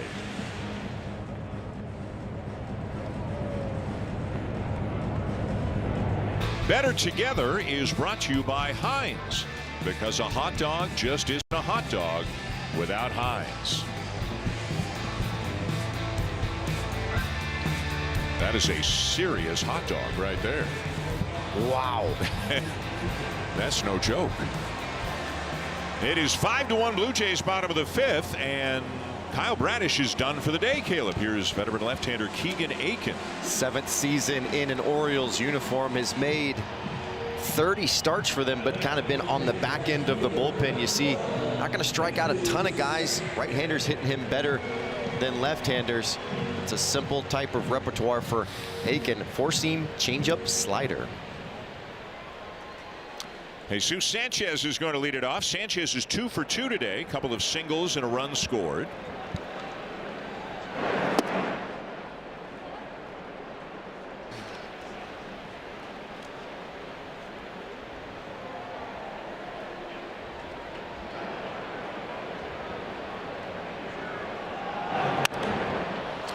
Down the left field line. Alexander over into the corner, jumps, and it's out of play.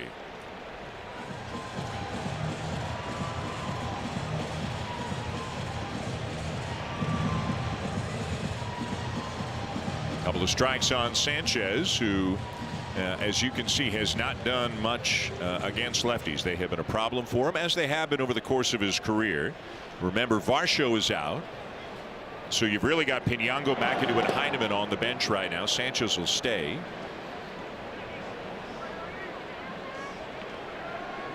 Pinango could factor in maybe later on against a right-handed reliever, depending on the situation. But right now, 3 left-handed bats in the lineup, and Lucas, Sanchez, and Jimenez.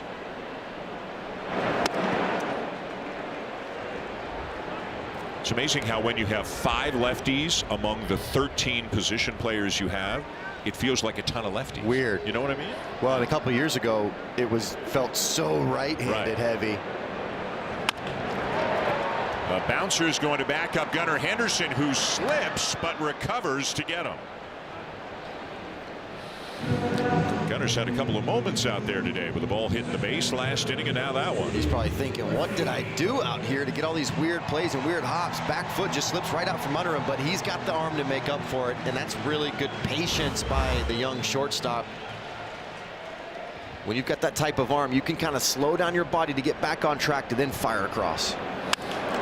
Ernie Clement drives one pretty well to the opposite field, and it's off the wall. And it bounces back in towards the infield, and Clement is into third with a stand-up triple.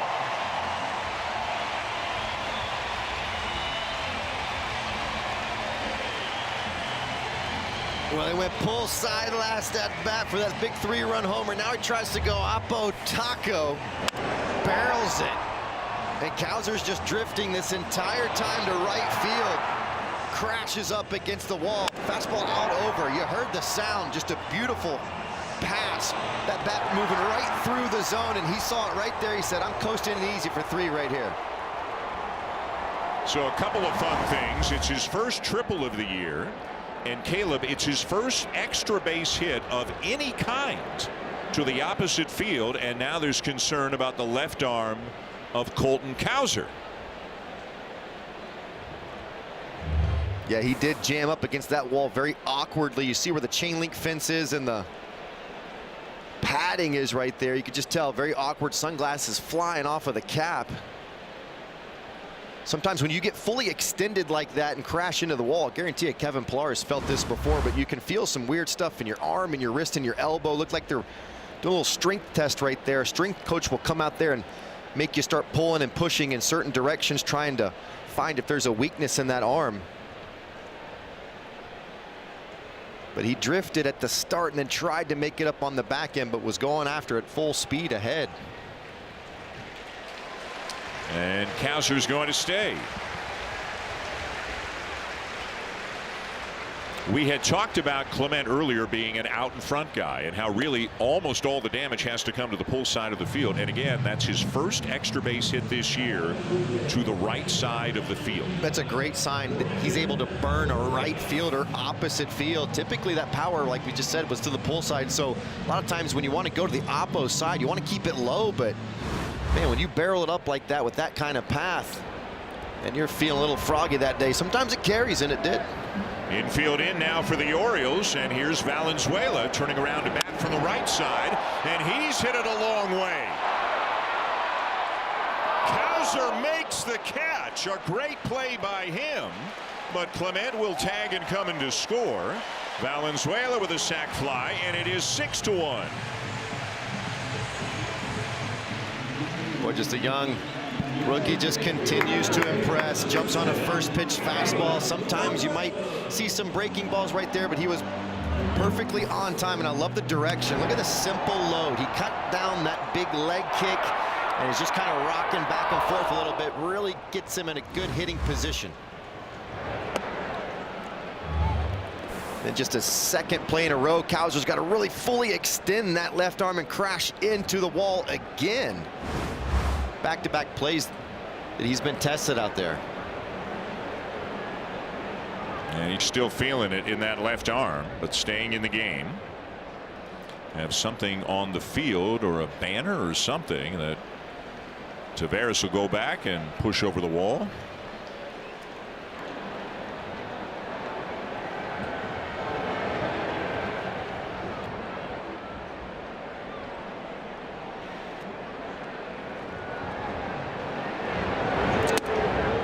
Add-on runs are one of a manager's favorite thing, and it's just one run, and it's just the 5th inning. But a triple and a sac fly is going to make John Schneider very happy.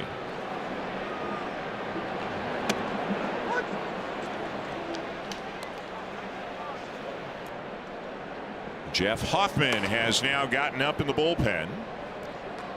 Spencer Miles has gone 4 innings so far. A roller to the left of Henderson. He runs it down and will get Okamoto by a step to end the inning. But a big day just got a little bit bigger for Ernie Clement. This time he goes to the opposite field for his first triple of the season. Comes in to score on the sac fly, and it's 6-1. Visit Zepbound.ca for savings. Spencer Miles has gone 4 innings, given up 1 run. Has thrown 65 pitches. The most he has thrown in an outing this year is 70.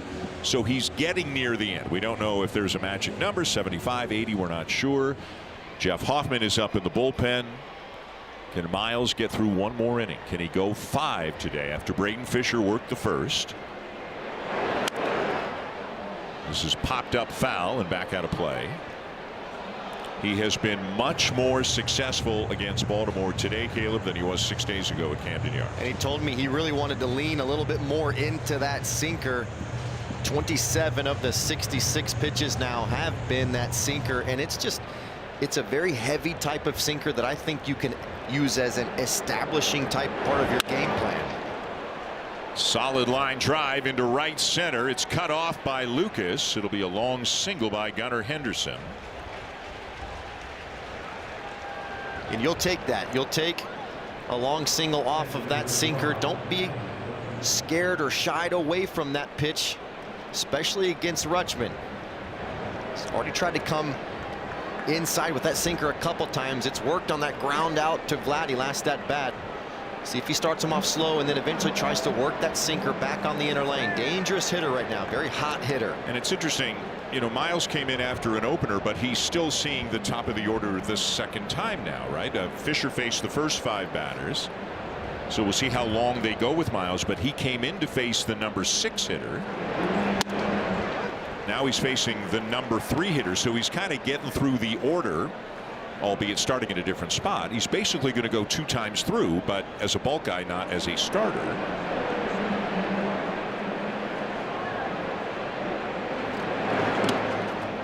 Backhanded pick there by Valenzuela. It's a ball and a strike.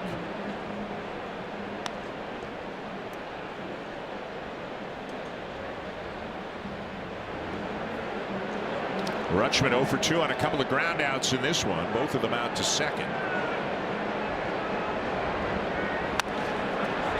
Out of play, 1 and 2. Do you think it's basically batter to batter right now with the Miles until they decide when they want to bring Hoffman in? I think he goes at least until Alonso, no matter what happens.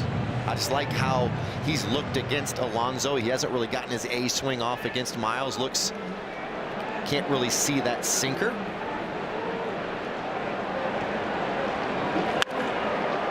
Down the right side, but foul. Got it in just enough.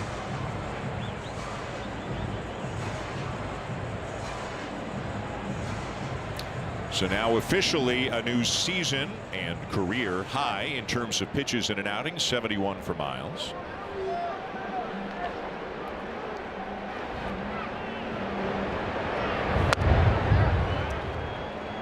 In terms of innings, the most that he has gone is 4 1/3. He's done that twice. He's at 4 today. 4+ to be exact. Wouldn't he love a ball on the ground right now at somebody? Way up in the air. Lucas looks like he has room, and he does on the edge of the track. Rutschman retired. Throw to first. Oh, that was close. Henderson got back, but that was really close over at first base. And John Schneider looking back. Drew Butera is on the phone with the replay room. No challenge. Well, he's got such an accurate arm out there in right field. Kind of sneak attack. I'm going to throw it in, little hop step, and then fire it in there. Vladdy trying to catch Henderson a little bit off guard. So many times, so many F9s, just kind of jog your way back, and then really tries to get after it. Almost a nice play. And what a nice job today by Spencer Miles. 4 1/3. 1 run, 1 man on his responsibility. He struck out 5, and getting a standing O as he makes his way back to the third base dugout.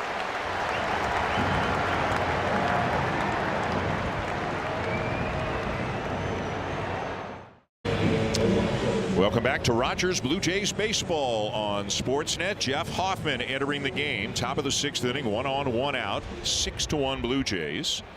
And the first batter he will face is Pete Alonso. Hoffman did not pitch in last night's game. Did pitch once down in Atlanta. Had a scoreless inning. That, of course, on the heels of that very rough outing that Hoffman had last Saturday night in Baltimore. Coming into the 9th inning, gave up 5 runs in a third of an inning. The game the Orioles came back and won when Alonso walked it off with a base hit off of Connor Seabold.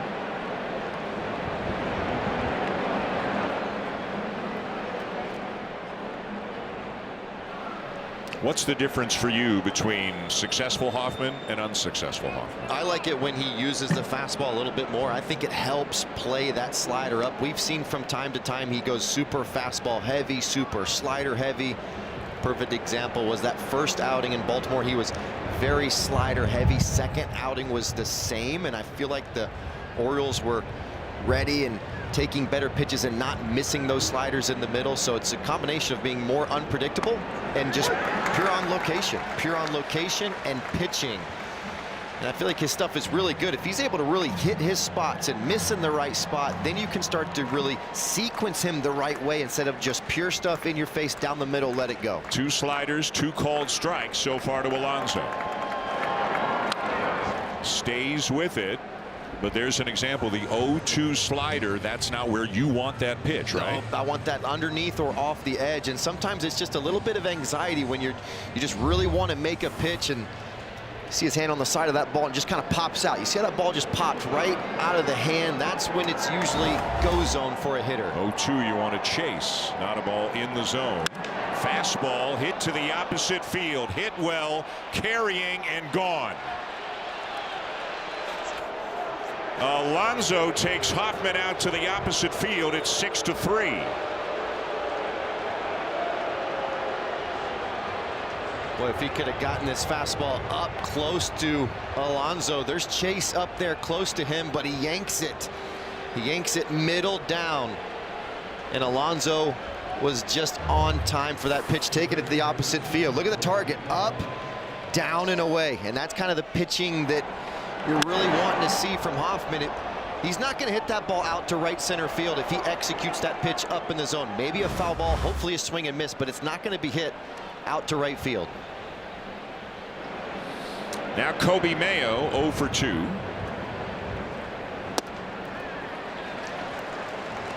Even what we've just seen from Hoffman today kind of summarizes his season. A ton of swing and miss, but also when the ball's getting hit, it's getting hit hard.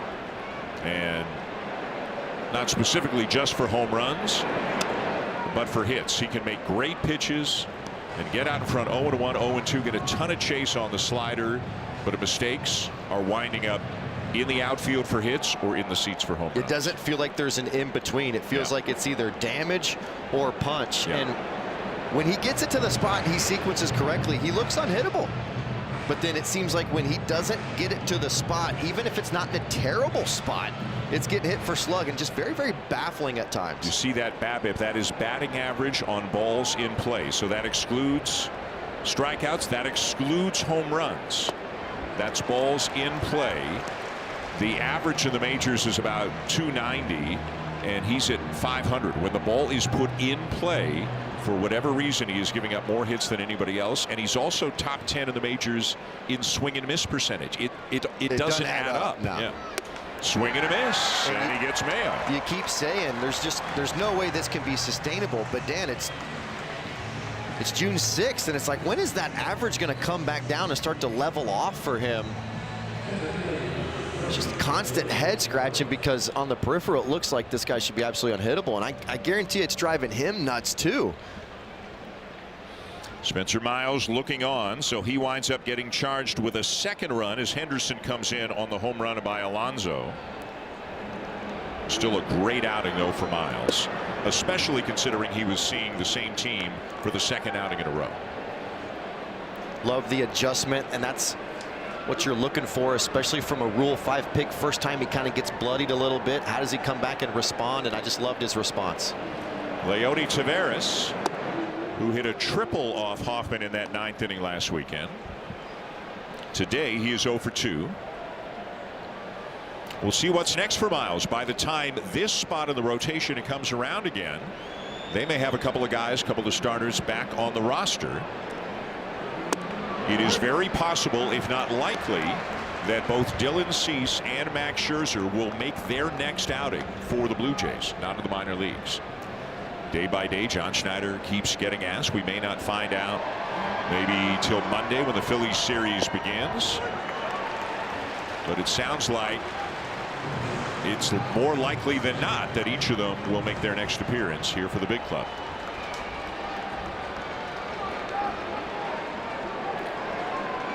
Two and two the count, and a little roller to third. Waiting for it is Okamoto on to first to retire the side. The Orioles get 2 on the homer by Alonso, but the Blue Jays still lead 6-3.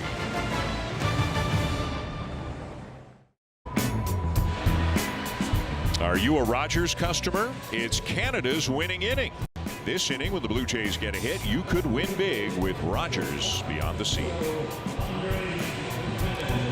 With Caleb Joseph and Hazel May, I'm Dan Schulman. Glad you're with us here on this Saturday afternoon. Keegan Aiken back out for his second inning of work, at least beginning his second inning of work for the Orioles out of the pen. It's 6-3 Blue Jays, and it's a lefty-lefty matchup with Andres Jimenez, who was 1 for 2, had an RBI single his last time up. After Jimenez, Miles Straw, and then top of the order George Springer.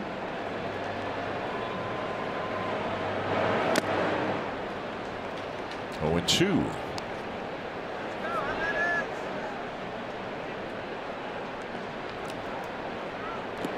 Jeff Hoffman gave up the 2-run homer, then a strikeout and a ground out.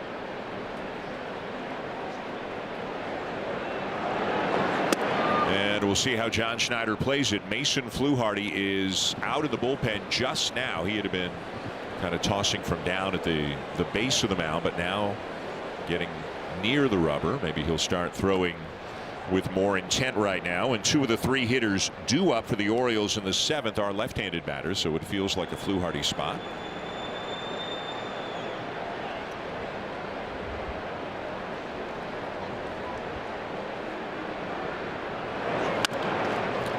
Bounce to the right side. Alonso to Aiken, and that's just not going to work.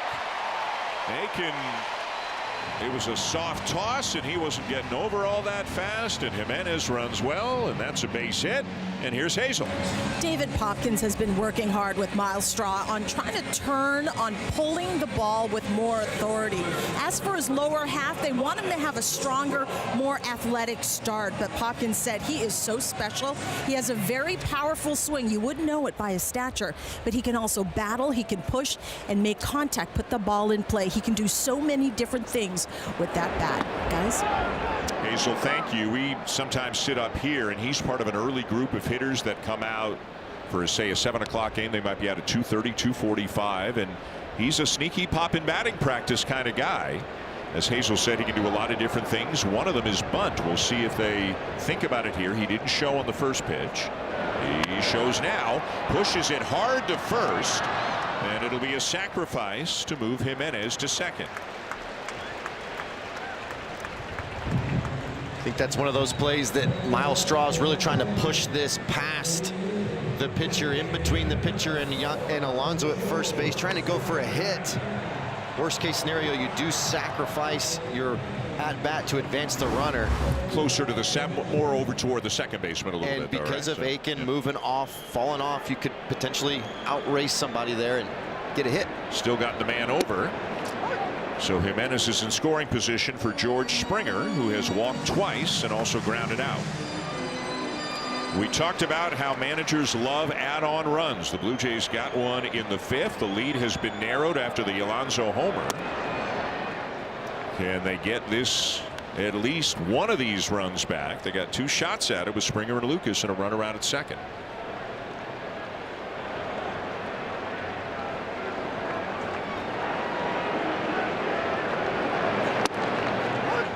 One and 2.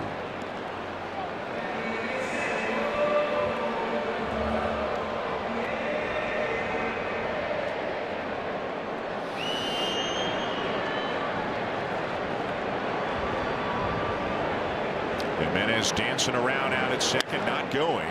And Springer hits it in the air right center. Cowser the catch. 2 down.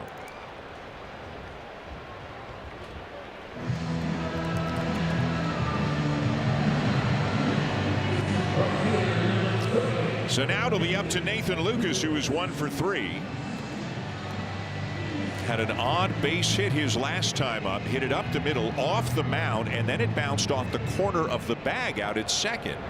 So Gunnar Henderson did not get the bounce he was expecting. It went under his glove into center.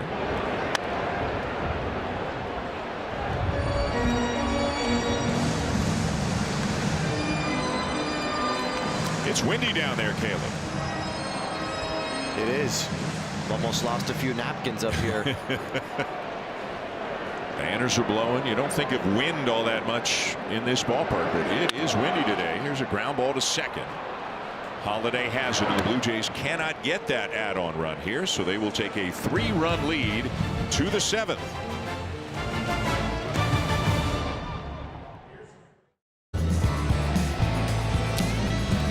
As part of the 50th season celebration, a familiar face is back at the ballpark. On June 24th, the first 15,000 fans will receive a vintage style cap featuring Domer the Turtle. Buy your tickets now at BlueJays.com/promotions. 6-3 Blue Jays trying to even up this series to win apiece. Top of the 7th, you can see the Blue Jays out hitting the Orioles 11-4. All of the Baltimore runs have come on homers. Cowser and Alonso. Ernie Clement has a 3-run homer for the Blue Jays. And Mason Fluharty is on the mound here to begin the top of the 7th.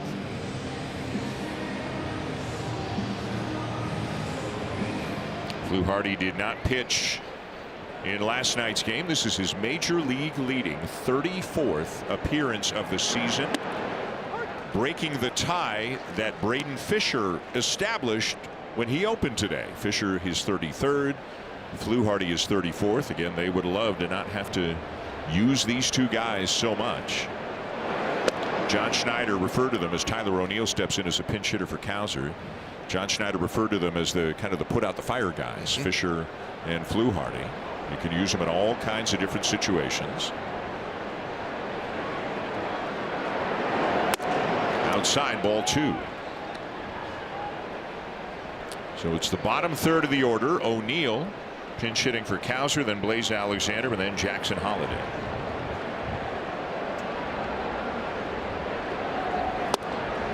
Two and two.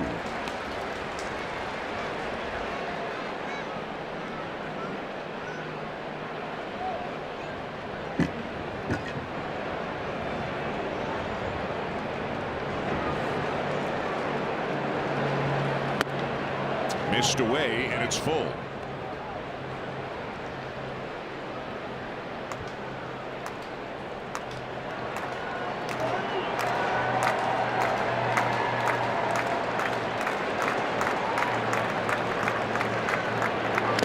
Got him. One down. Just another devastating cutter from Fluharty, down and in, fingers on the side of the ball, but look at that ball just travel from the left-handed batter's box all the way down and in. Been a real struggle for O'Neill so far this season. Well executed 3-2 pitch right there from Fluharty. Now the left fielder Blaze Alexander 0 for 1 with a walk as Pete Walker has gone to the phone.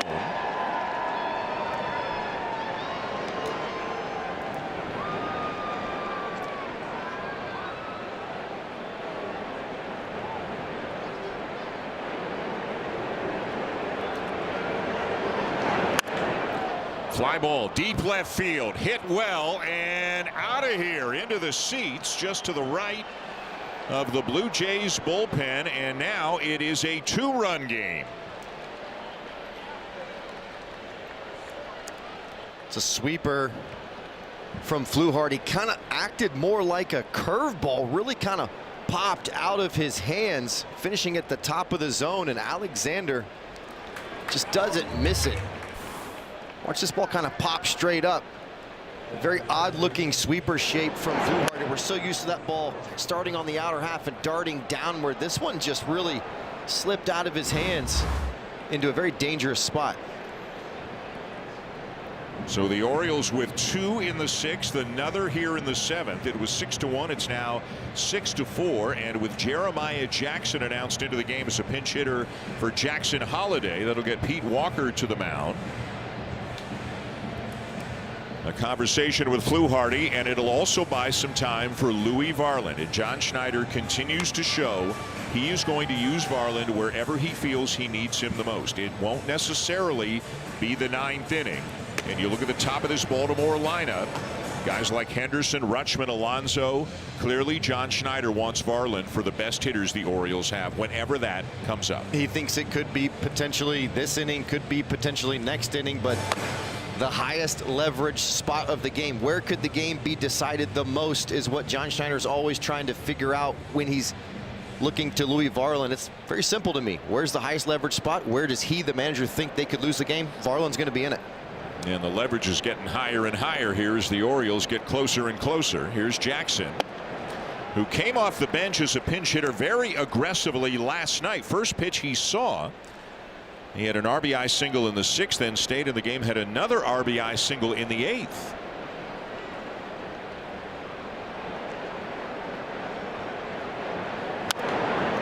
Out of play, and Fluharty out in front 0-2. This is the kind of thing the Blue Jays have gotten themselves into because they're without so many starting pitchers.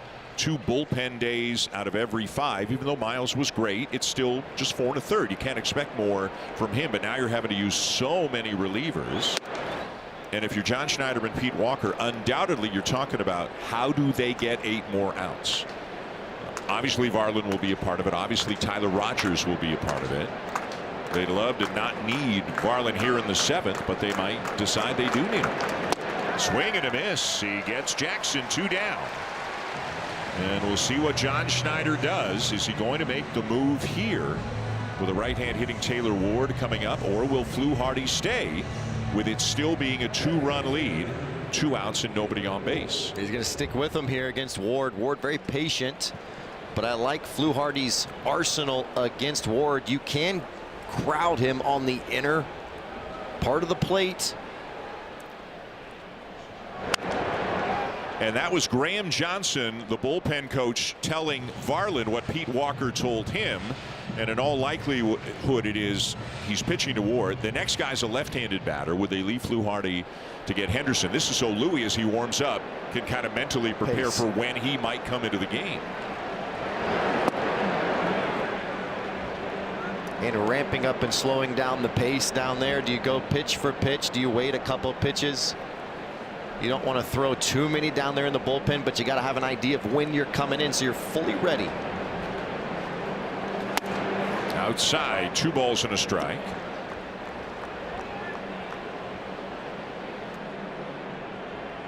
The home run hit by Alexander, just the second time in the last 18 appearances that Fluharty has given up a run.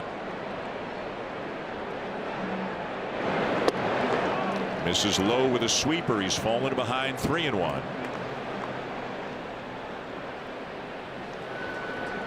Albert Suarez is up for the Orioles.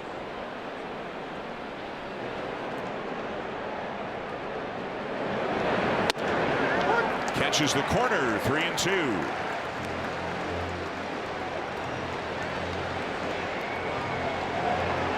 Henderson on deck. Got forced contact right here.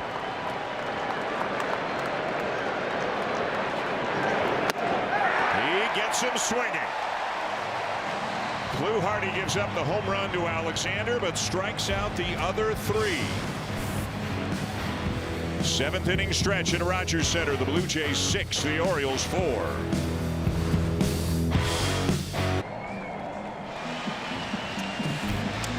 Tuesday nights at the ballpark never tasted so good. This Tuesday is another Looney Dogs night presented by Schneider's. Grab your tickets at bluejays.com/tickets and come hungry. The Philadelphia Phillies will be the opponents this coming Tuesday. Meanwhile, the Orioles have made this closer. It is 6-4 now, going to the bottom of the 7th. And right-hander Albert Suarez now on the mound. Only 12 strikeouts in 22 2/3 innings pitched for Suarez. 10th game of the season for him. Just saw his brother Robert bullpen arm for the Atlanta Braves, but nothing that's going to scare you off the page. Forcing changeup, cutter, curve. And Vladimir Guerrero Jr. went after a first pitch breaking ball down and away and grounds out to third. Not the kind of swing decision that the Blue Jays want to see from Guerrero. Nope, especially when Baltimore is continuing to creep back into the game. You really want to be selective, especially with Suarez. Just no rush, no need to feel rushed, as he doesn't have overpowering stuff. We talk about giving at bats away. Guarantee you Guerrero wants that one back, because he's got the ability to send one in the gap and start to build momentum. But bails Suarez out right out of his first pitch. Jesus Sanchez 2 for 3, a couple of singles.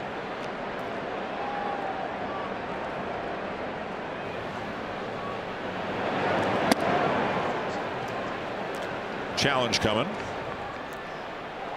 Pitch is called the ball. Catcher is challenged. Called low. Rutschman challenging. And a successful challenge. Call to return. Baltimore retains the challenge. Orioles still have 1 remaining. And it's 0-1 on Sanchez.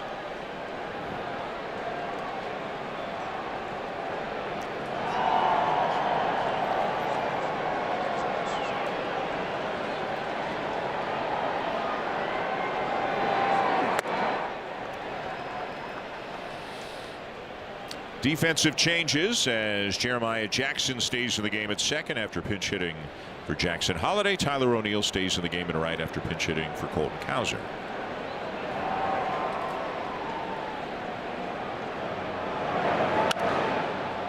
Fouled back. 1-2.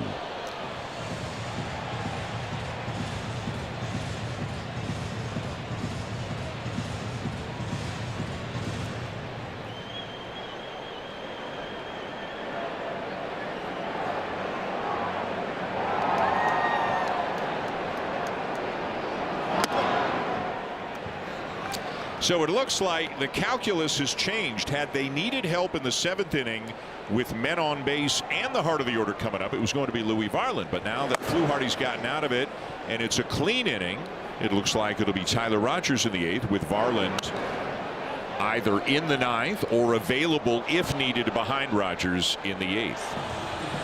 Constantly shifting and changing your strategy down there for John Schneider, and it's not just the back end of the bullpen, it's how to get to the bullpen. These are exhausting days for the manager as he tries to piece each part of the puzzle together each start.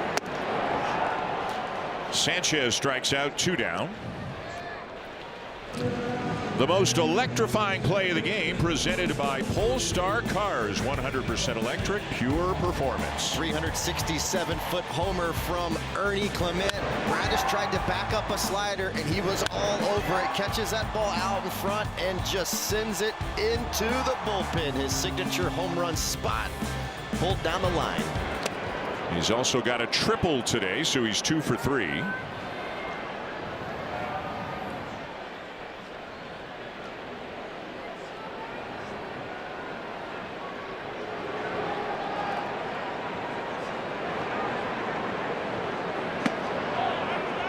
Did he check it? He did. Again, that one-handed finish to really show the umpire down at first. I promise you, I didn't swing at that ball. I love it. So many guys will just try and pull it all the way back. He just holds it there. Every time, too. He's very consistent with it. Ooh, got a pitch up in the zone. Fouled it off, 1-2.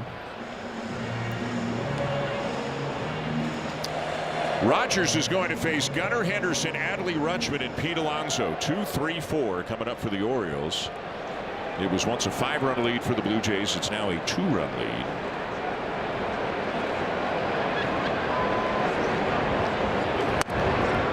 Outside, 2-2.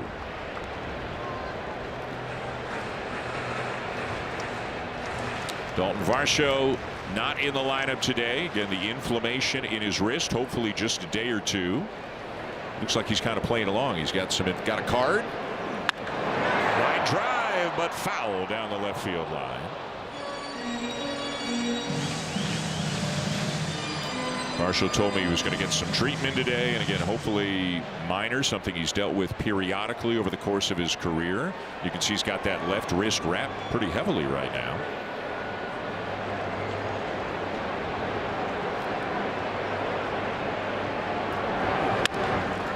A roller to third. And dug out nicely by Alonso to get the out and end the inning. 6-4 Blue Jays going to the 8th. And time now for a Blue Jays Central update with Jamie Campbell and Kevin Pillar.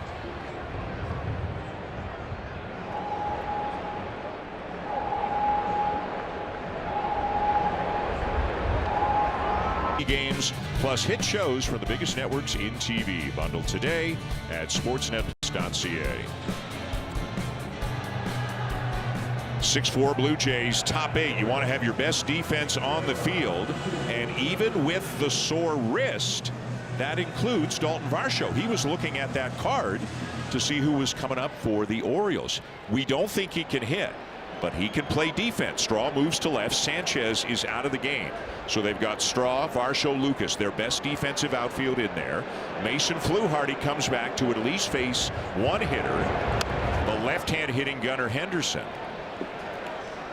So Varsho is in for Sanchez, who made the second out in the 7th inning.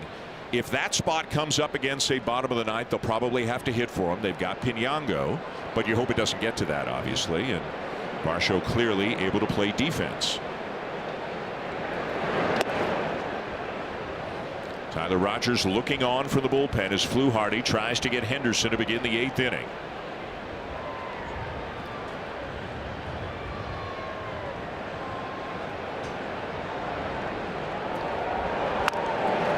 Ground ball, fair ball, tough play, and Henderson's going to beat it out.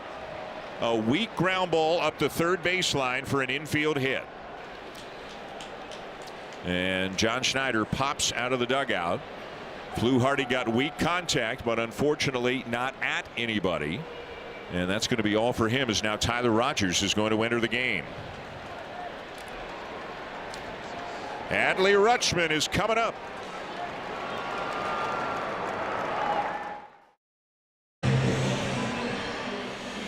Tyler Rogers is into the game. It is 6-4 for the Blue Jays, but a man on and nobody out here in the 8th inning.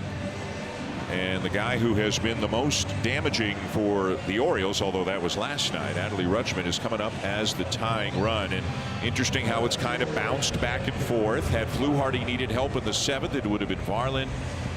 He gets out of that. You understand bringing him back to get Henderson, but Rogers is now coming into the 8th, so he's got to deal with Rutschman and Alonso, and then Kobe Mayo after that. The Orioles getting back into this game have hit 3 home runs. It is 6-4. And a strike to Rutschman. Today 0 for 3. Couple of ground balls to second and a fly ball to right after that monster night last night.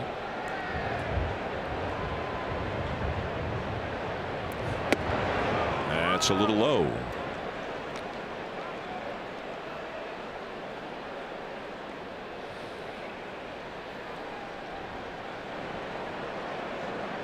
Henderson the lead, being held by Guerrero. And the 1-1 to Rutschman, sent foul left side, 1-2. And now, in case Rogers needs help, now Varland is up, possibly to do some work in the 8th and then the 9th.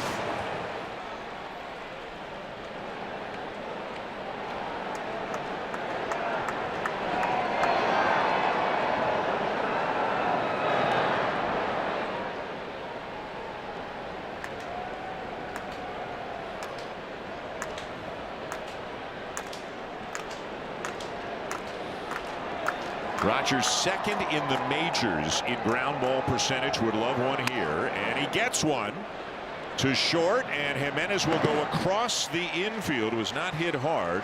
He'll get the out on Rutschman as Henderson takes second. Probably would have been pretty close at second base if Jimenez tries to spin and fire there. Got to secure an out somehow, some way on that play. Now Alonso 1 for 3, hit a 2-run home run his last time up.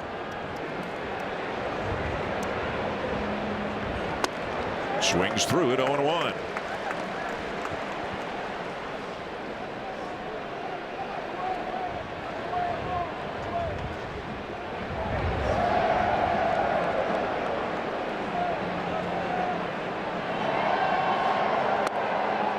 Just off the corner, a ball and a strike.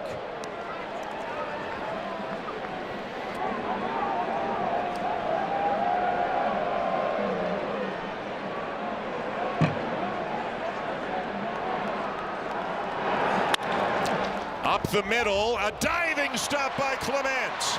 They got him at first. What a play.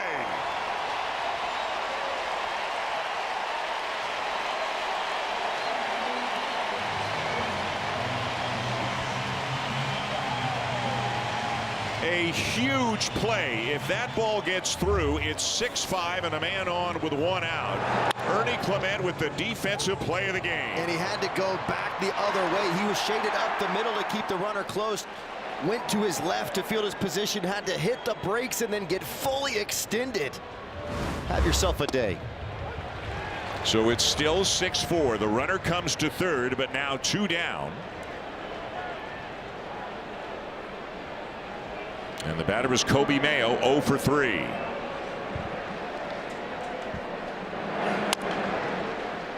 Rogers out in front, 0-2 on Mayo.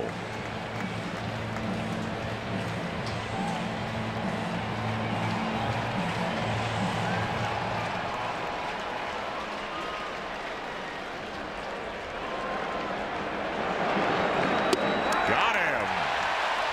Tyler Rogers does the job. And no doubt he'll be high-fiving his second baseman when Clement gets back to the dugout. What a play by Clement to save a run, and it is still 6-4.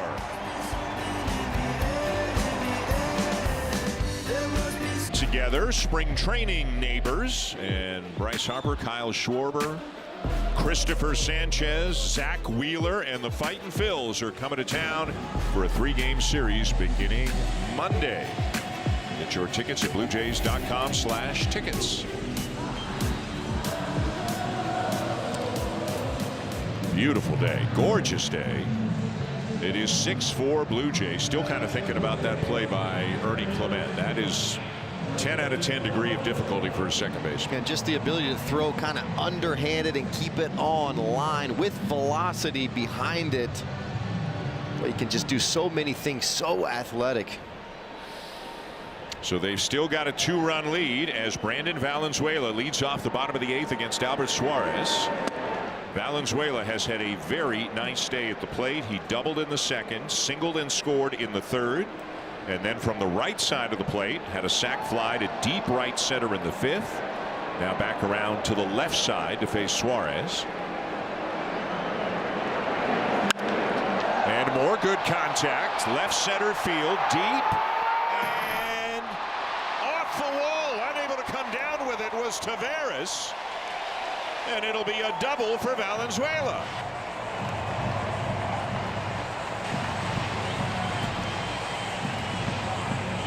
It made the sound off the bat, Dan, but Taveras was just kind of jogging to this ball. Second time an Orioles outfielder just kind of drifted and been fooled.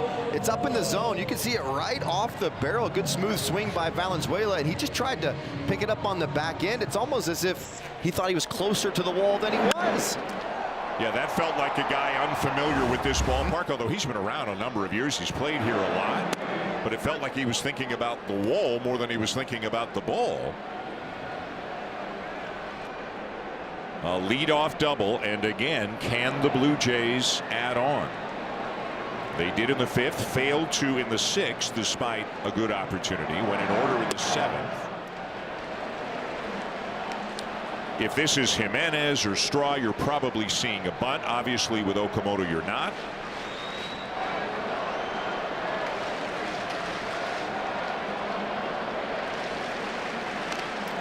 Fouled off, 1-2.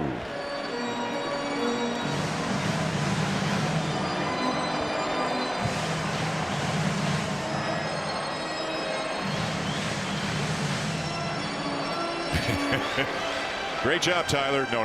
Thank you. I'll take my steak medium rare.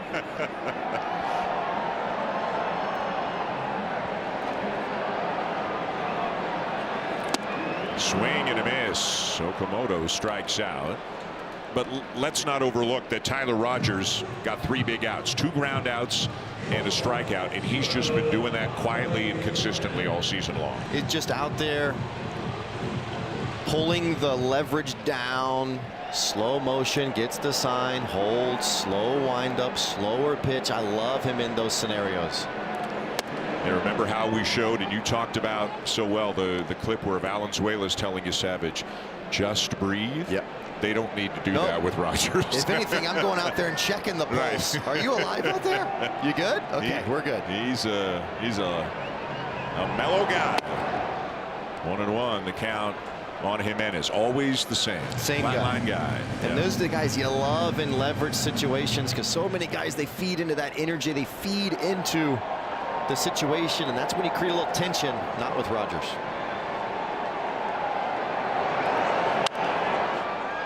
One and two on Jimenez, who's 2 for 3 today. An RBI single in the 3rd, and then an infield hit in the 6th. Nyong'o may be asked to pinch hit.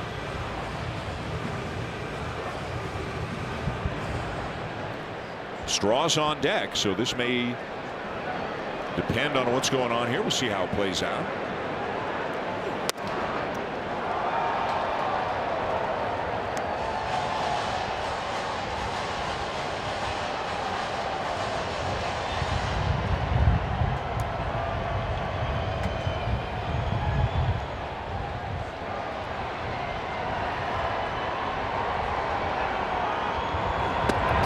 Sometimes John Schneider, oftentimes, obviously he wants his best defense on the field. When you're leading, and Miles Straw is part of that defense.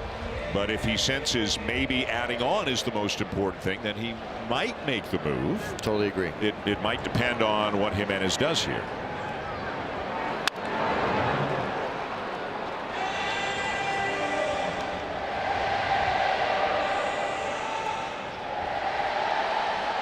Pinyango also may have gone underneath just to get some swings in. Remember, if he does get around to Varsho, and that's a ways away, but it could be next inning. We don't think Varsho's able to hit today. Swing and a miss, 2 down.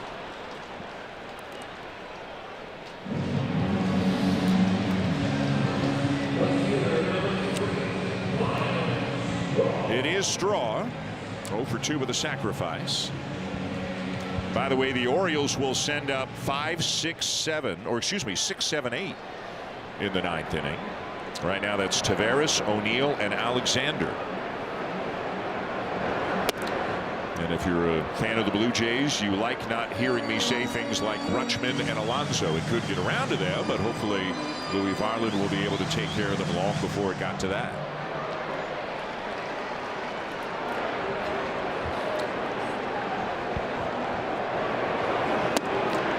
So again, not only did Tyler Rogers get 3 outs, he got Rutschman and Alonso among them. They've got Basayo on the bench possibly, but seems like he might have some issues in the side, and maybe they want a full day off for him. Little abdominal issue bothering him. Grounded in the hole at short, backhanded by Henderson, and he'll throw Straw out to end the inning. So it is on to the 9th. The Blue Jays with a 2-run lead, and Louis Varland is coming in.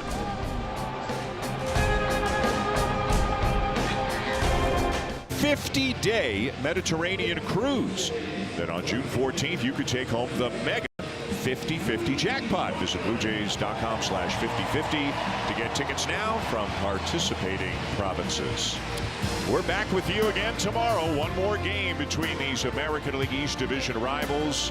The former Oriole, Kevin Gausman, will be on the mound for the Blue Jays. Adley Rutschman and company for the Orioles. Former Ray Shane Baz, the starting pitcher, by the way. And we'll be with you, Blue Jays Central, at 1 o'clock Eastern time. First pitch at 1:37. Right now, the Blue Jays up 2 going to the 9th. And a guy who has been as good as any reliever in the majors this year is standing on the mound. Making his 30th appearance of the season. Last time out versus Atlanta was in that finale. 1 1/3 innings pitched, 1 strikeout, converted his 9th save in 9 opportunities. See, really difficult on lefties and righties. Loved how that changeup really has widened his arsenal, but he's pedal to the metal, built for this type of scenario, looking for his 10th save of the season. Leody Taveras to lead it off. He's 0 for 3. And a miss inside for ball 1.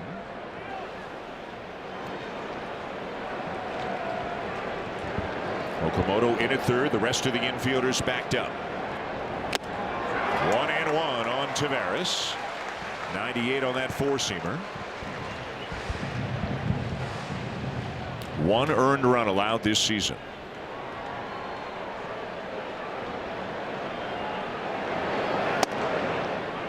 This is up and away, ball 2.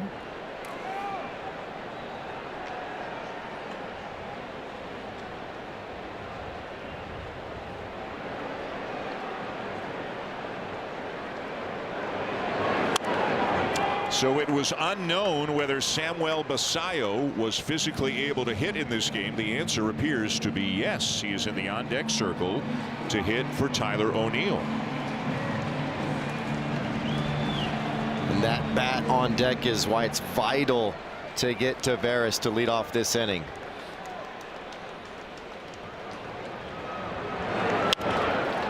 To right field.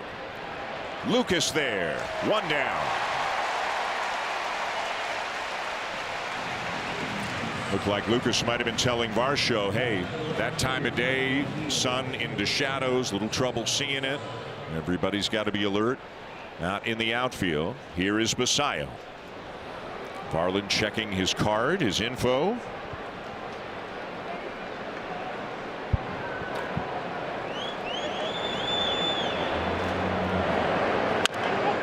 Louis will tell you that he doesn't shake very often, that he believes executing a pitch as well as you can is at least as important as your conviction on a specific pitch.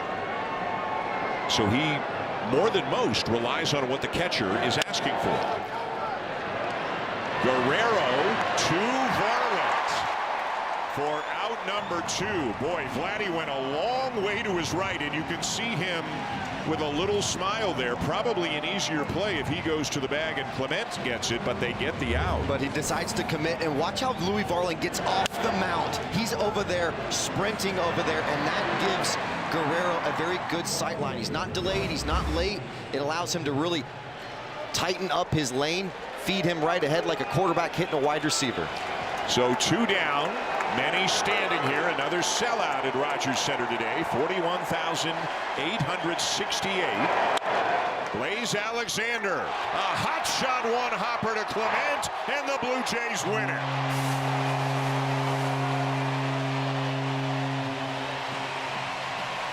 Boy, did Ernie Clement have a day between the offense and the defense. Valenzuela as well.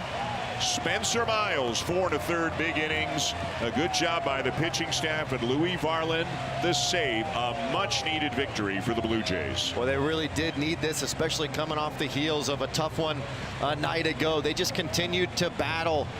The bullpen bent but didn't break. Love what Rogers was able to do, come in and really put zeros up against kind of the meat of that order, and then they played a tight baseball game. There wasn't very much left out there. They secured what they needed to secure. They made the great plays and made a couple great plays. Have yourself a day, Ernie Clement.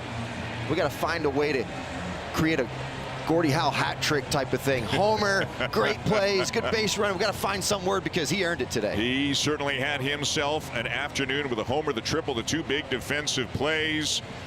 The Blue Jays will try to win a series tomorrow. Time now for Blue Jays Central. Once again, Jamie Campbell and Kevin Pillar.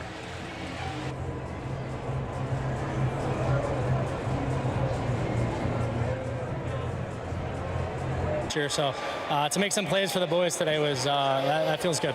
I was going to ask you about that defensive gem.